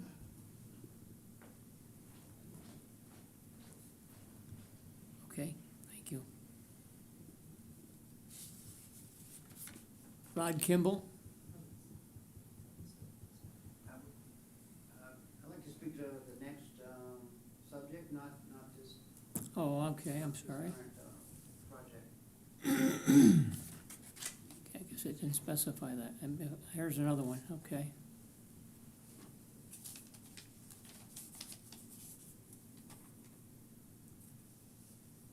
How about Karen Flanders?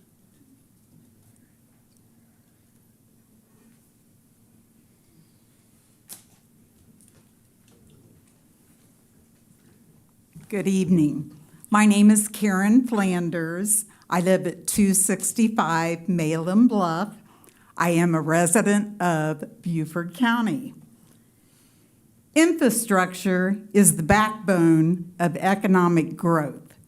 It improves access to basic services such as clean water, electricity, safe roads, creates jobs, and boosts businesses. Infrastructure, this needs to be improved before any more rezoning happens.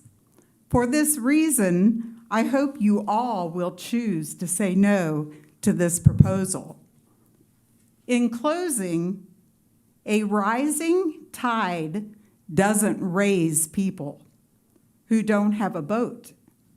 We have to build the boat for them. We have to give the basic infrastructure to rise with the tide. Thank you. Thank you. It looks like Zeno Hawkins.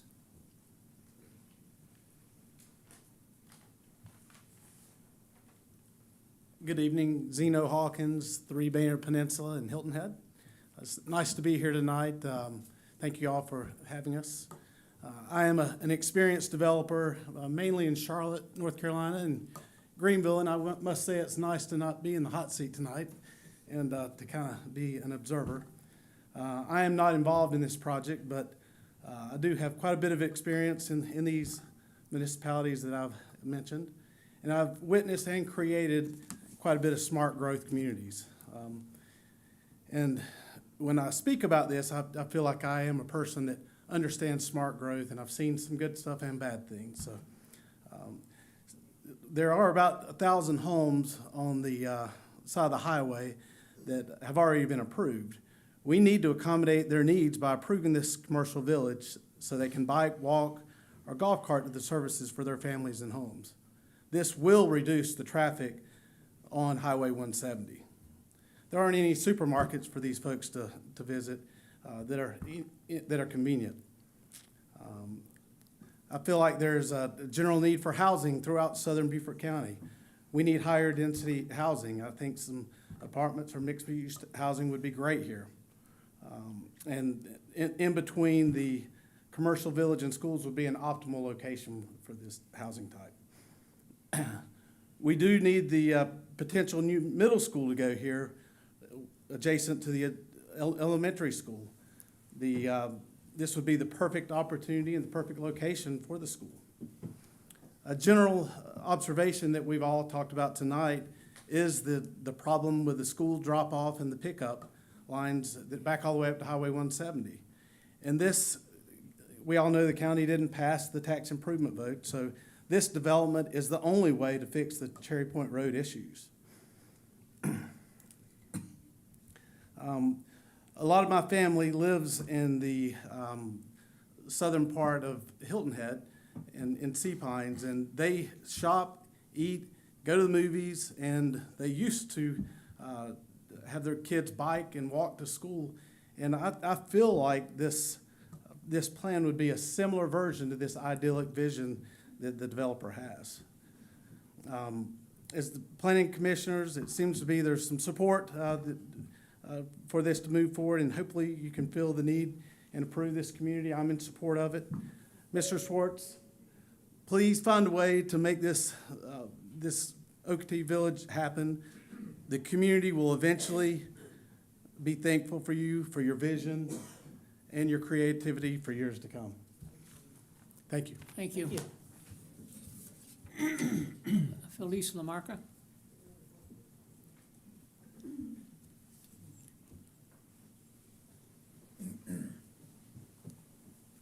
Do we have a grocery store, sorry, Felice Lamarca, 149 Cherry Point Road. Do we have a commitment from a Would you, grocery? ma'am, please just address us here at this Sorry, point? thank you.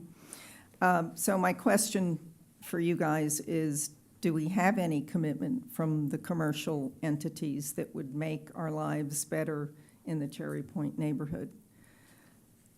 At your October 7th commission meeting, where Mr. Schwartz first gave you the proposal for Cherry Point rezoning, we gave you a letter of conditional support. We meaning the Cherry Point neighborhood. As of today, my neighbors have requested that I rescind that support. So we are officially doing that. Then in the October 7th meeting, we were made aware of the land swap with BCSD. That was the first time after several meetings with Mr. Schwartz and many discussions about what would cause us to lend our support, we find out that there's a density increase in acreage from 71 acres to 121, and from 258 homes to whatever it ends up being. We really don't know. So Mr. Schwartz met with us several times and worked with us, and we have been appreciative. He has addressed many of our concerns. But he also knew that our number one concern was increasing density. And he also knows, since we recommended why not a school in one of our first meetings, that that was a very important part of getting our support. So in terms of increasing density, traffic unacceptable, none of that is changing. It's a beautiful plan, and it's at the wrong time. I think that they are at least 5 years, 10 years before the problems have been fixed in this county. We have many problems. He mentioned trust. There's a trust issue because of the River Oaks development. I've said it before, Mr. Schwartz is tired of hearing it, but development agreement, citizen input, and River Oaks turned into not a 55-plus community. And they're not built out. They have many, many acres all the way to the river to still develop. So the traffic is only going to get worse. Thank you. Thank you. Derek Stetter?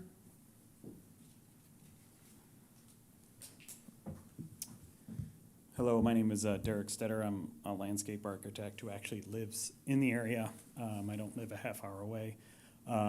This is very important because it affects my wife and I as we reside right across the street. It has come to my attention that someone here who stands to profit if this is rezoned took the time to reach out to local businesses who know nothing about the impact of this change to ask them to attend the meeting and voice their support for the rezoning, alluding to the fact that we support it. That is false and misleading. The Cherry Point community does not support this rezoning. I know Richard was very passionate about the traffic and preventing additional traffic on 170. If he was so passionate, then why do we have to have it rezoned? It's rural. There'd be less traffic if it wasn't rezoned. There's absolutely no reason to have it rezoned at this time. So I urge you to vote no. Thank you. Thank you. Looks like Joshua Hauer.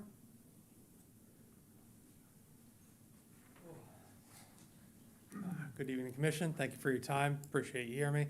I have puppy brain. We just got a Great Dane puppy on Christmas, so I'm exhausted, so I'm going to read off a piece of paper. I did have a couple comments based on some of the information we heard today, specifically about the comprehensive plan. The comprehensive plan does allow for the village type overlay if the right conditions are met. I think we're trying to fit a square peg in a round hole here, but the actual comprehensive plan main point says that this area of Oakity should be rural. If there's a need, then we would consider the village type overlay. And then I would also urge the school district, if they have a severe need for a middle school, a high school, other things, maybe they should consider buying this property in whole and using the larger property to fulfill those needs for the county instead of trying to fit a little bit of more mixed use living into our area. So myself and our fellow community members here today have been in discussion for about 3 years, various different requests. We have a parcel right out front of Malin Bluff that is currently zoned as commercial, that they tried to take the commercial away from us, our walkability, our ability to shop and get places without going to 170 and put apartments there.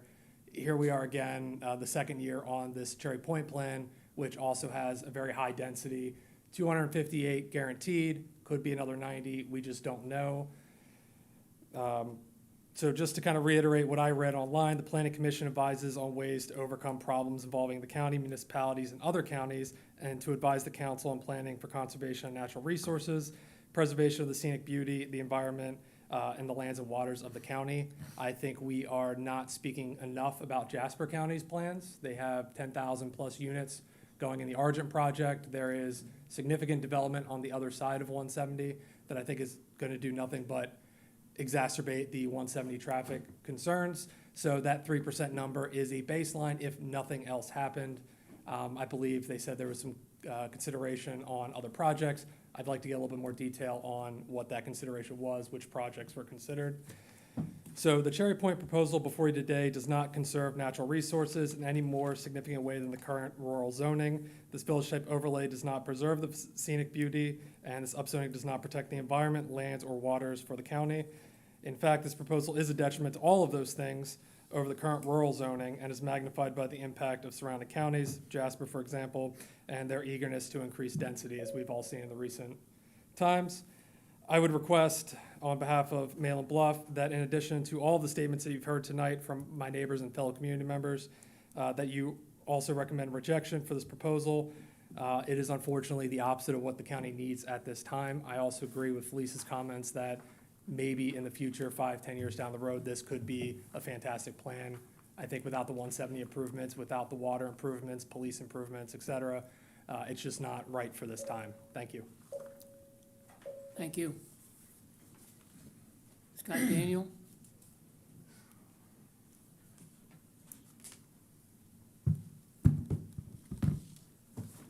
Scott Daniel, Cherry Point Road. Don't let this concern you. My printer didn't work. I had to bring the computer. During the presentations this evening, we heard over and over and over again, the comprehensive plan, the comprehensive plan, the comprehensive plan. Well, if you go to number 1 on the staff report, it says, although the comprehensive plan states future land use of these properties is to be rural. Number 1, okay, let's say it again, comprehensive plan. It's what it calls for. You can take it to the overlay, but it calls for rural. If you go to number 3, and that's been amended, now the only community need that's being met by this is the school. It's not saying any of the development up front is meeting any type of community need. And unfortunately, as you can see, I can find a grocery store. I have no problem buying food on my way to Cherry Point Road. It's perfectly fine. If you look across from B, where the school should be going, underneath the legend is where they're going to be putting a ton of townhomes. Those trees aren't staying there. I haven't seen anybody addressing that traffic issue when those get put in there. And let's be realistic. Parcel B was given to the school because the front part up at 170 is worth a lot more money. That's where all the money for the development comes in. Nobody's being kind to us. Last time I was here, I read you the email where he threatened us and told us, we're all in this together, and if we're not in this together, there's no need for me to put anything in there. I can go back and read you the exact, let's see, I got time. It's not my word that counts, it's what I have committed to that will be the development agreement. If you can't support me, then I should not put any restrictions or caps on density in the agreement. We do it together or we don't. I stand by that. Good. And I can tell you, as a law enforcement officer for 31 years, you're stupid if you put something in an email if you don't want it read in front of everybody. It's okay. So. But I think there were a lot of disingenuous things said this evening. I think you're all very intelligent. I think you realize a lot of the addresses that got up here and said what they wanted to happen and the development to occur have nothing to do with the area. And it's, I see nothing wrong with one house per 3 acres for the rural zoning. Thank you very much for your time. Thank you. Caitlin Simmons.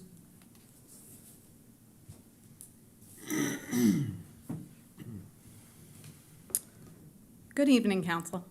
My name is Caitlin Simmons, and I live at 823 Danner Drive within Mountain Bluff. I'd like to thank you first, the Planning Commission, for giving us the opportunity to speak directly with you here tonight, and also for taking emails. I've sent you many.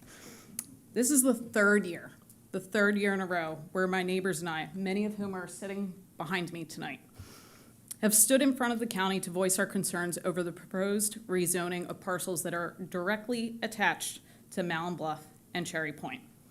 We stood in front of the council only a little over a year ago discussing this exact same parcel of land, and our message was abundantly clear then.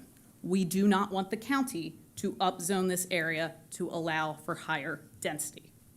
Despite promises that this parcel would not be up for rezoning request again for at least a year, midway through 2024, we discover that, hey, a new applicant is back at it. Has the infrastructure improved considerably during this time? No. The area has grown, and it continues to grow rapidly, outpacing our underlying infrastructure. Our roads, our schools, the water supply, our police force, our access to medical resources, whether it's hospitals or doctors, and our ecological preservation is just fallen behind. Yet here we are again, tonight, fighting to have our voices heard, and being disappointed to find out the ways in which some parties are really fighting to have our voices drowned out. Specifically, it has come to our attention that there is misinformation being spread regarding Mountain Bluff's support for this rezoning. We are aware of emails being distributed to county residents and businesses that misrepresent our point of view on this matter. Therefore, I'd like to clear the air publicly once and for all. Mountain Bluff does not support this rezoning request. I repeat, we do not support this rezoning request. We have commercial space directly in front of us that has not been utilized at all. We already have it. So if you want walkability, we can get it. We just need someone to develop it. I'm asking you, please recommend that County Council deny this proposal. We don't need more density. Thank you for your time. Thank you. Colton Maxey? Colton? Maxey? 107 Myrtle Island Road? He's gone. He's gone? All right.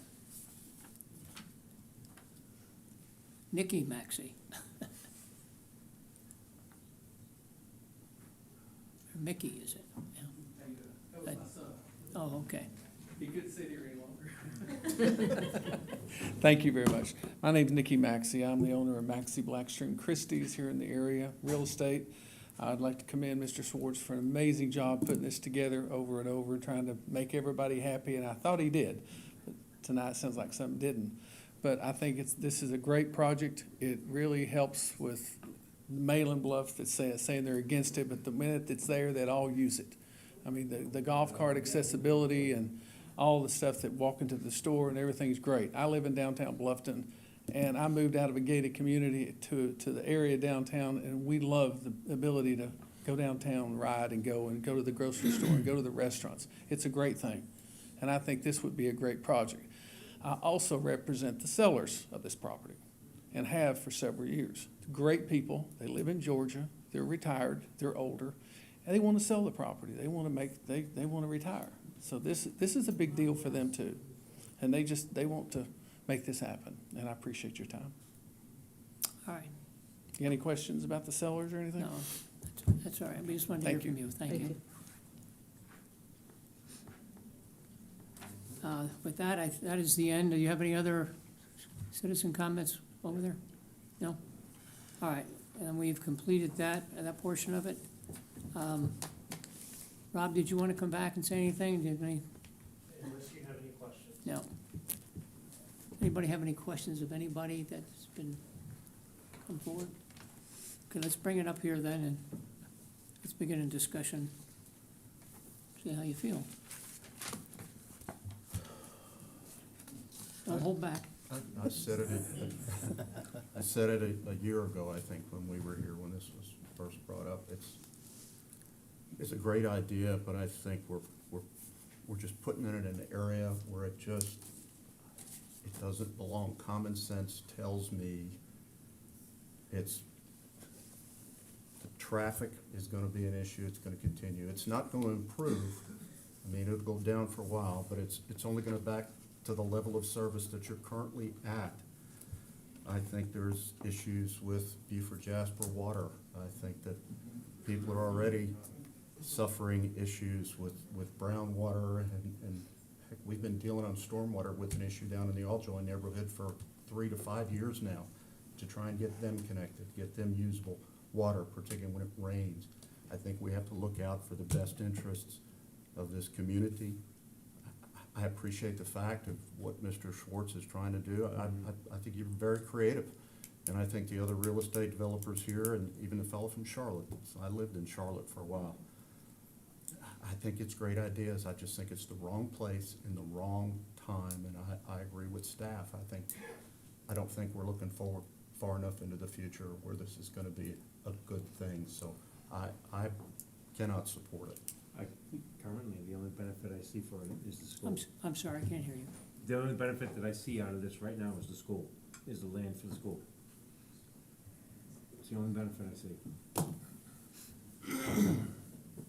I think it's particularly clear that the last sales tax thing that we had that just expired, or will expire, and then the referendum that came up in November got voted down. One of the reasons I believe it got voted down is because when they had how many millions of dollars they had, and they had all these projects, they only got 2 or 3 done. And they're way behind on their project. So now we're gonna say, let's fix 170 on top of it. It doesn't look to me like 170 is gonna get fixed until the next decade or more. So again, it's putting a round peg in a square hole, or whatever that saying goes, and it just doesn't make any sense. I'd be repeating what other people have said. Say it again. If you. No, I don't need to. All right. I appreciate Mr. Schwartz's notion, and I think some of his supporters have said, that only a developer can fix the stack-ups within this area. That is, and that's a concern to me, that there are now cars that are backed up to Highway 170, either incoming or outgoing, and that they are either like on the curb or whatever, on some grassy area. And I appreciate that you want to do that, but really that is not the biggest issue at all, and that's why I'm going to have to vote against it. The idea that things won't get permitted, you said, it'll be 4 or 5 years, this and that. Well, it might be 4 or 5 years before there's actually a referendum that passes that will in fact improve Highway 170. And I think that I don't like driving over there. We haven't even talked, one of my questions was the Argent Boulevard, and have you yourself talked with Hardyville and Jasper County? Have you weighed in with them? I mean, is your thinking that broad, and what do you take from those conversations, looking forward? Argent Road needs to be expanded. It's terrible. And then they have the connectivity between, Could you come back up here to the microphone if you want to respond to that, Mr. Schwartz? Argent Road needs to be expanded. You mean widened? Argent Road needs to be expanded, widened. It's terrible right now. But then there's gonna be the connection between past Riverton Point. It's gonna go around to Argent, and so that will help. And then Jasper Station Road will have connectivity to Village Drive. That will help. So these new outlets help alleviate. On our plan, the frontage, including the out parcel, who you've seen letters in your package of things in the past. The out parcel has committed to working with us to ensure that the frontage road is completed from end to end, from Cherry Point up to D1. And then we have the connection from D1 to Malin Bluff. So these are all things that, by planning standards, alleviate, mitigate traffic stuff. And so, Except, can I follow up? You could have a talk amongst ourselves. It's Oh, okay. not a Thank you. debate. sure. Thank you. Say something? Yeah, Dan? This is a very good plan that is before its time. We are faced at each of these meetings with decisions about development and the timing of that with infrastructure, and the infrastructure simply isn't there, and I'm unable to support what is otherwise a lovely presentation. Certainly, you fellows have all spent a good deal of time, and I commend you for your response to all of the concerns that have been expressed. But at the end of the day, Highway 170 is overburdened, and it must be fixed before we can be party to any continued expansion. So I can't support it. I'm sorry. Okay. I would certainly have conditions that are very important to me to be considered in any going forward on this issue. I believe in negotiations. I think what I've been hearing, there doesn't appear to be any negotiation with the public that lives there over the last several months. The dialogues that were started were very appreciative by Mr. Schwartz. It just seems like they've fallen off the edge of a cliff in terms of any these nuances, or you've gotten to a point where there is no more public discussion going on. I could be wrong on that, but that's what I seem to be hearing. Nor have I heard that there's been much discussions with staff since we last met regarding the plans that have been submitted tonight and negotiation. And I believe those kind of negotiations can get you to a development agreement where everybody's in accord. Absolutely going forward, a development agreement before any zoning approval is necessary. And a lot can be done in the development agreement. I think the biggest obstacle for me is the roadway improvements. They still leave at unacceptable service levels, at least unacceptable on the voice of the county. We're looking at potentially several E and F LOSs. That's not acceptable. You know, I cannot tell people, well, you can accept another failure rate even though they're gonna improve the road because of the density that's being increased down those roads. I'm glad to hear about the response on limiting the use of the land, the parcel of land that's going to be dedicated for the school. But I'm very vague and don't feel comfortable about what the school's going to do with it. And the concern is if they don't do anything with it, there could be another swap they're doing here, somewhere else. I don't know that, and I'm not making those accusations, but there's a vagueness about that. There doesn't seem to be a real solid negotiation or commitment going on between the school and the developer. That's where I stand, and those reasons I would not give my approval at this time. Any other discussion? Without further discussion, can I have a motion? Mr. Chairman, I'll make a motion for denial and consideration of an ordinance amending the zoning map for 121.43 acres with the lots 008, 0050, 0105, and 0104 located on Okatee Highway from rural T2 R to T4 Neighborhood Center and T3 Neighborhood Open using a village-type overlay. Second. I have a second. All those in favor of the motion, raise your hand. Seems unanimous. The motion for approval, recommending approval is denied. Thank you. You need a break? Yeah. We're gonna take a 10-minute recess before we get to the last issue. Thank you, good morning.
8:18. Consideration of an ordinance amending the zoning map for 3.28 acres located at 64 James O. Court from T3 Edge to T3 to May River Community Preservation, MRCP. Mr. Merchant?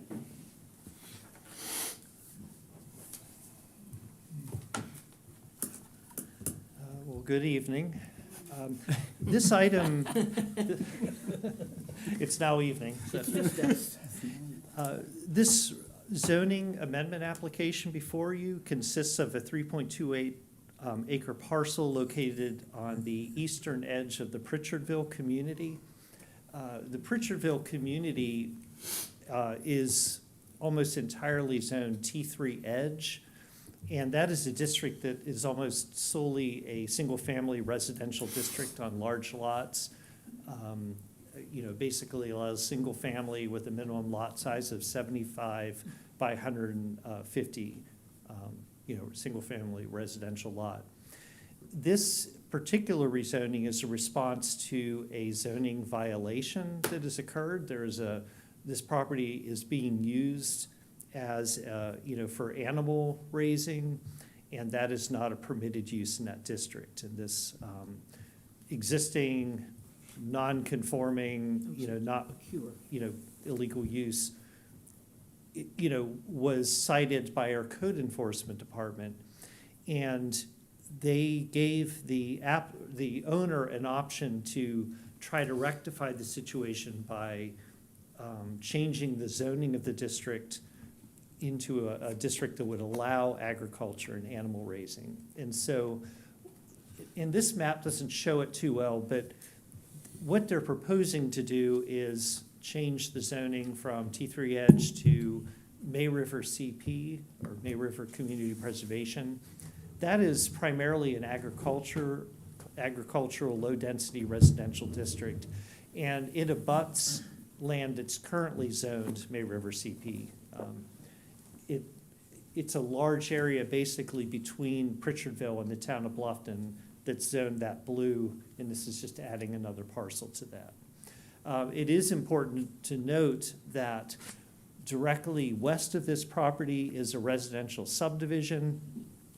The owners of the property where the animals are being raised, they own a lot in that community on James O. Court, and that's how they access the property.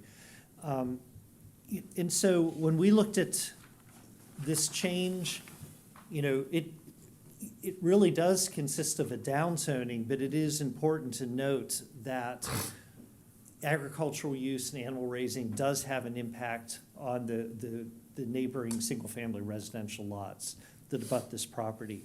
Our comprehensive plan does promote the preservation and viability of agriculture and forestry, so that is a use that the comprehensive plan promotes, in the county in general. And so as far as staff recommendation, what we're recommending is if the Planning Commission will ultimately, County Council, when considering this, if they agree with this rezoning, we believe that the May River CP district there should be a text amendment to that as well to require a 50-foot buffer between any agricultural use and single-family residential. Right now, there's no additional restrictions in agriculture in that district. So if this property were to be rezoned, there's nothing that the county could do to require them to mitigate the impact of the animal farming to the neighboring properties. Okay. Two questions. T3 Edge, according to the code, allows for agriculture and crop harvesting, but you don't consider the animal husbandry to be part of agriculture and harvesting? No, we actually have, in our table under agriculture, we have we have crop harvesting, it's primarily, plants, and then there's the raising of animals, which is a separate use. And in the T3 district, it allows the farming, but not the animals. Okay. All right. Second question is, is this a condition that would be, that you're recommending to change the text for conditional use for animal husbandry? Is that something that would be applicable to this particular proposal? In other words, Well- they're gonna have to go and get special, conditional approval from the Department of Environmental Controls? Well, we don't have any control over what DHEC would require of this property. And not having that control, we would be comfortable with making a text change to the district to at least allow that buffer. Because, you know, we have no control over what the state regulates. To this property? Hmm? It would apply to this property? Well, what it would do is it would apply to any, Yes. anyone doing animal raising or farming in the May River Yeah. CP. Anyway, what I'm trying to get at is, if we approve this would be a condition of approval. Yes, we would say, we approve this map amendment only if you accompany it with this text amendment. Okay? Rob, the property below the one that is also MRCP, does that have 50-foot buffer in it? No, see, right now, that district allows agriculture as a permitted use with no additional Restrictions. requirements. Okay. And so that's what we would be recommending, you know, and For- it for would the be where it abuts single-family residential development. Along those lines, are we then advocating a potential hardship on existing MRCP zoning? Well, that is, you know, so that is a consequence. I mean, because you would be, it wouldn't apply to existing agriculture in that area, but if somebody, you know, wanted to do, and it could, the other thing is that it could apply specifically to the raising of animals, not to agriculture. So Are the depending on other how we prop- write the. Are the other properties, do you know if they're for raising animals or for agriculture, the other MRCP? The existing ones? Yeah, we don't have a good idea about how much animal raising is going on in the properties in the May River CP. Is that what your question is? Yes. Is like, Yes. is this happening elsewhere that might be My impacted? question is to put that 50-foot requirement, which I like, Mhm. but put it in there and possibly create a hardship for existing landowners who have been raising animals potentially on that land. I don't know that that's really appropriate. Mhm. And that, you know, I generally, without hearing anybody else, I like the idea of granting the MRCP. I'm just leery on that 50-foot. Yeah. I'm sorry, Dan, go ahead. Oh, Rob, two questions about this 50-foot buffer. Is it, first of all, would it not be a condition precedent that be in the code, codified in some fashion before we would approve this? Or, and my next question is, does it apply to everyone? Yeah. Which it apparently does, and if so, if someone had already fenced, and then they'd have to move their fence, is that a possibility? Are we Okay. getting in over our heads here? So the answer to the first one is yes. I mean, if we were, so the way it would work is, I guess what we're asking the planning commission, if there's an interest in permitting this zoning map amendment, as staff, we believe it should be accompanied with some safeguard to provide that buffer. And the only way that we see that happening is by a text amendment to the May River CP district. And so that would affect future people, property owners in the future who want to raise animals. It would not affect existing farms because They're grandfathered. they're grandfathered. This one, it would affect because this is a illegal, non-conforming use. So one of the conditions, if they did get the zoning that was favorable to them raising animals, would be they have to then meet the laws that would apply to it. So, but I agree that is a risk.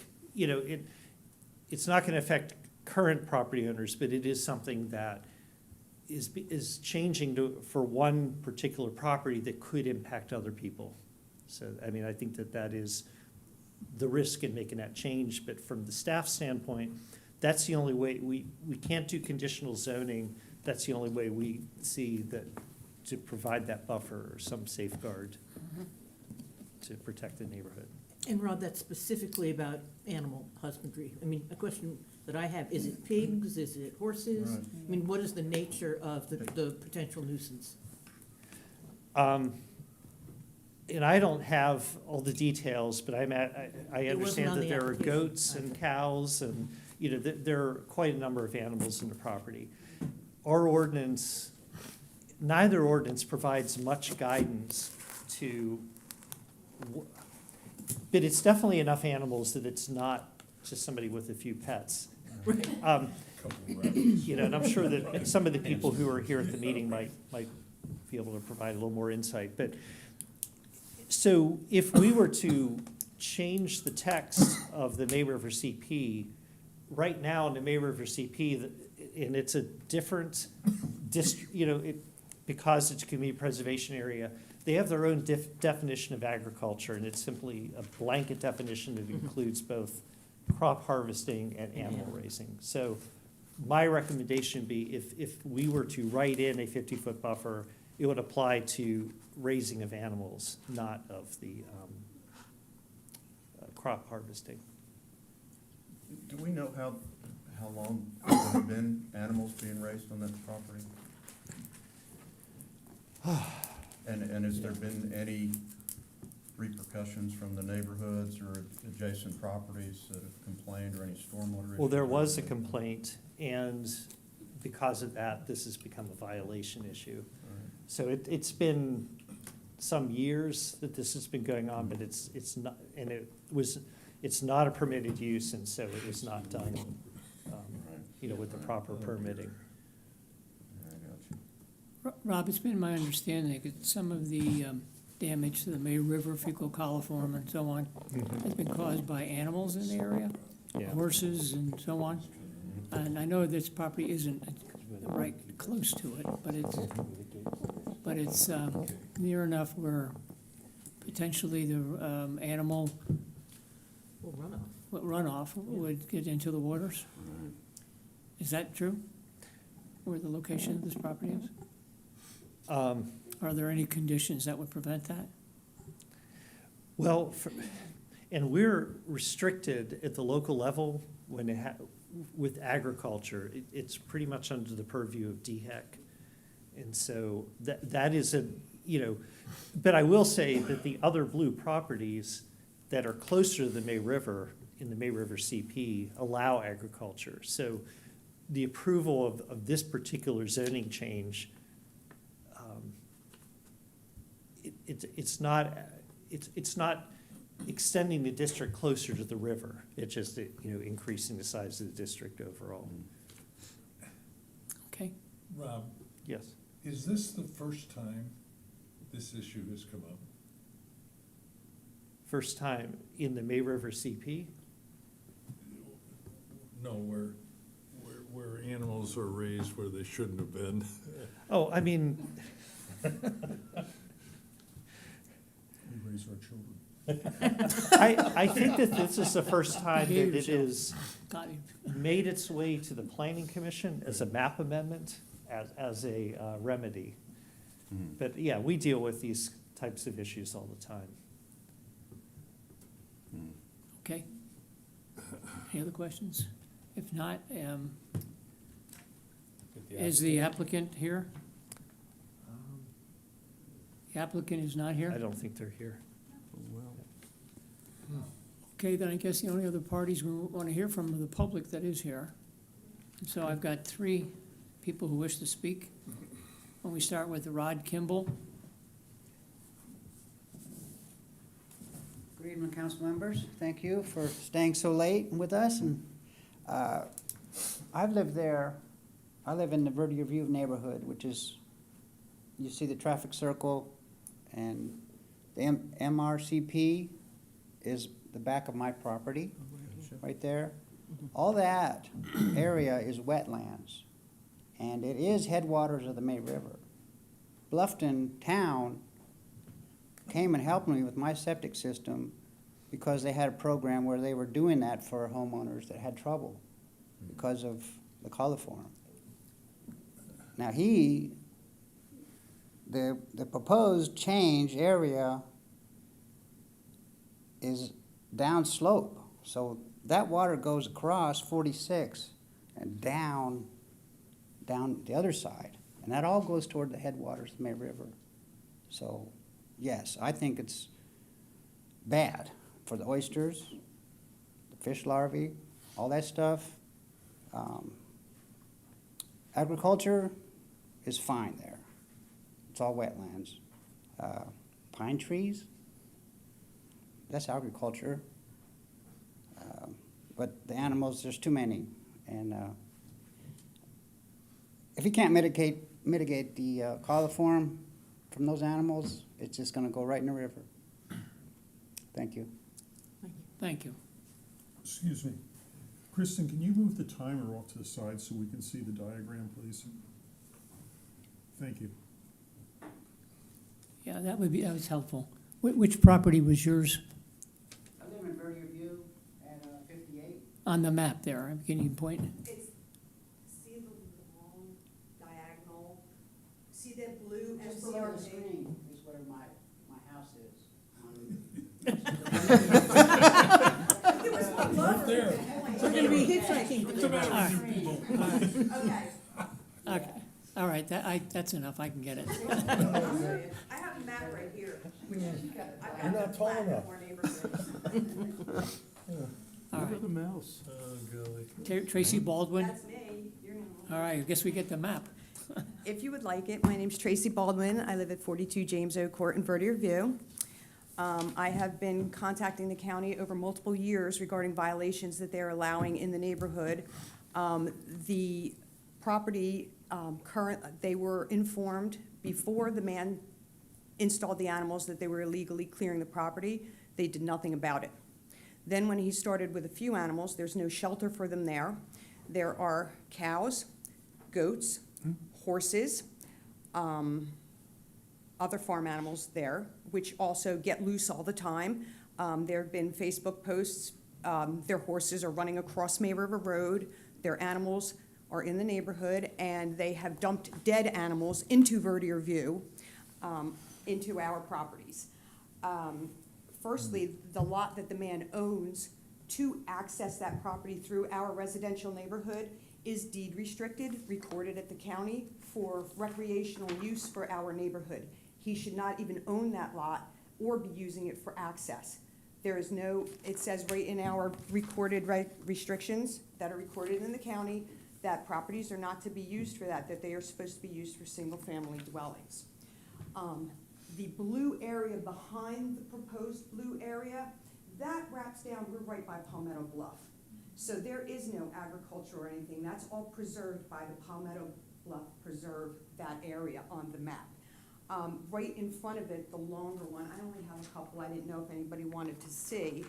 The longer to the westerly side of the lower blue area is currently a retention basin. It is full of water, it's on our property, and his animals are going right into our water and our drainage and all of that stuff. So he's violating by going taking a deed restricted lot in our neighborhood and using it for access. That's in the Verdier View neighborhood. The county is also aware that another restricted lot in our neighborhood for recreational use, they gave somebody a permit to build a house on it without getting they never come back to us. These are our restrictions. They're filed in the county. If somebody went into Palmetto Bluff and said, I want to put a mobile home in there, or I want to put farm animals in there, they wouldn't be allowed to do it. Beaufort County is allowing this to happen all in and around our neighborhood. I have the plans, if you wanted to see them, of this is our restricted, recorded, and our neighborhood's been there for 40 years. And my family's been in that neighborhood for 40 years. And Beaufort County ignores everybody in Pritchardville and allows them to build on restricted lots. If you have a restricted lot in your neighborhood and you're not allowed to build a mobile home there, or you're not allowed to build something, Beaufort County has now said that your restrictions that are recorded are allowed to be violated, and they support that. So I am against this change. Thank you very much. Thank you. Carol Crutchfield?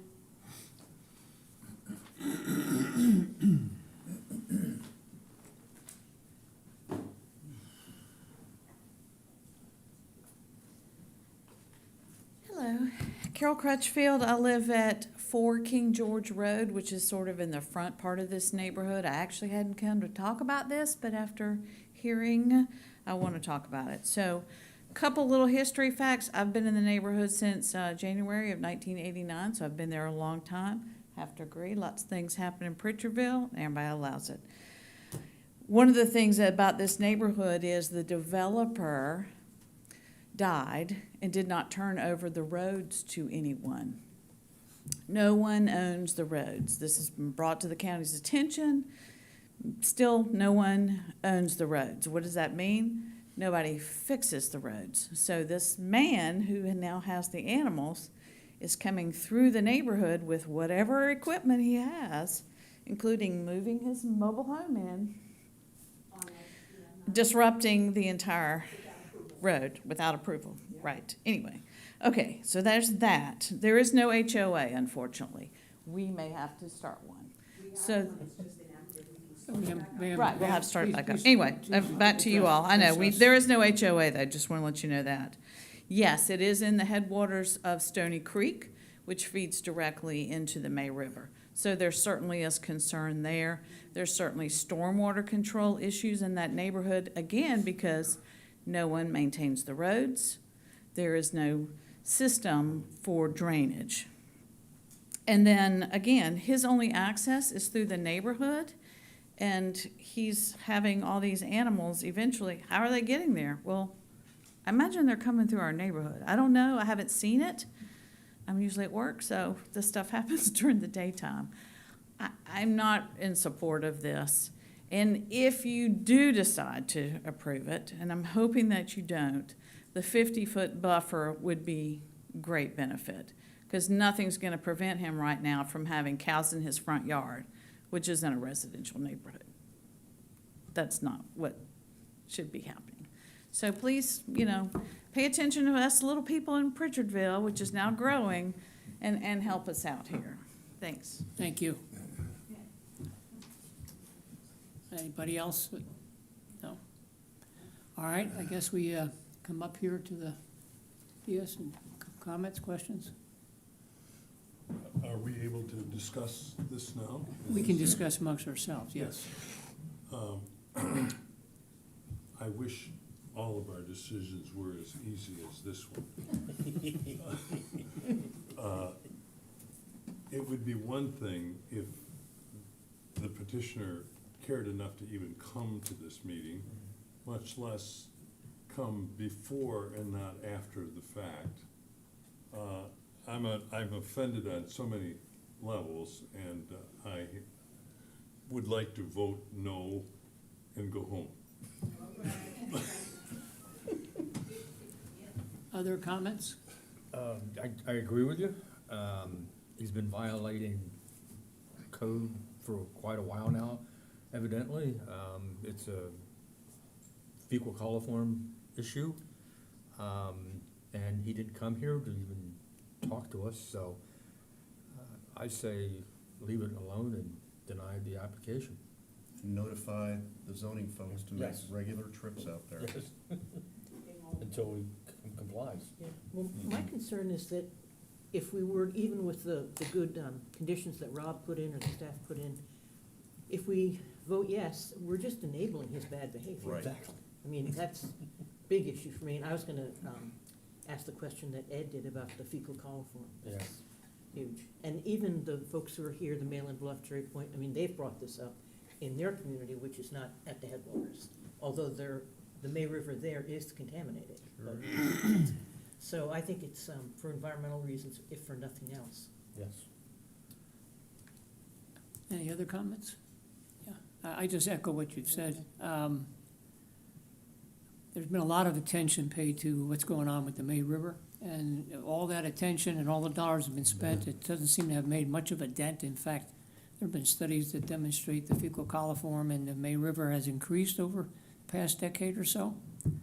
I don't want to do anything that would add to that. I am in favor of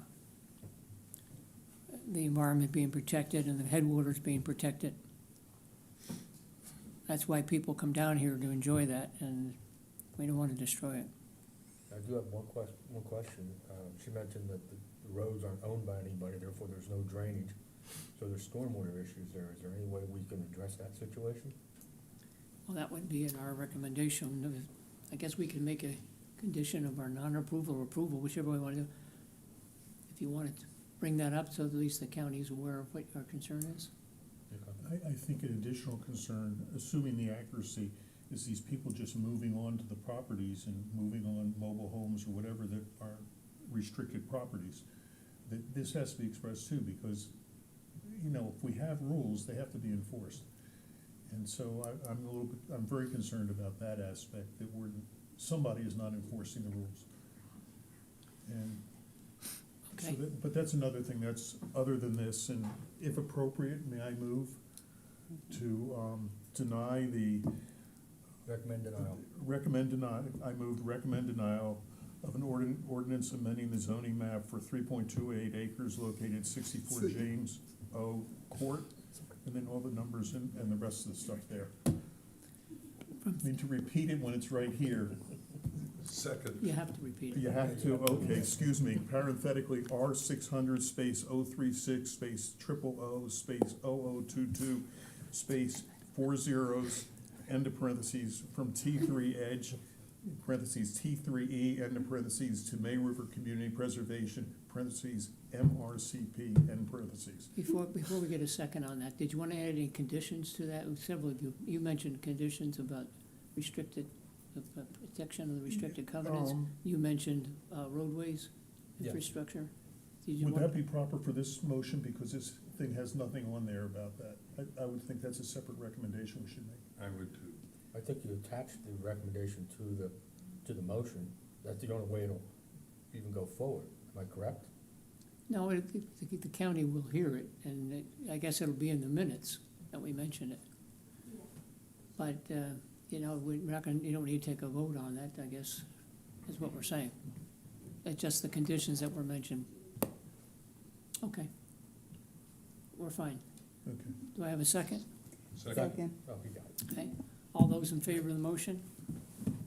It's unanimous? Okay. The motion is denied for zoning amendment.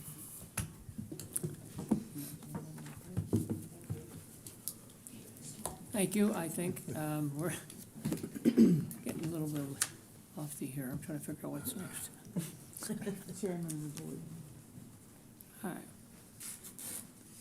Usually the chairman's report at this point, so I have nothing to report.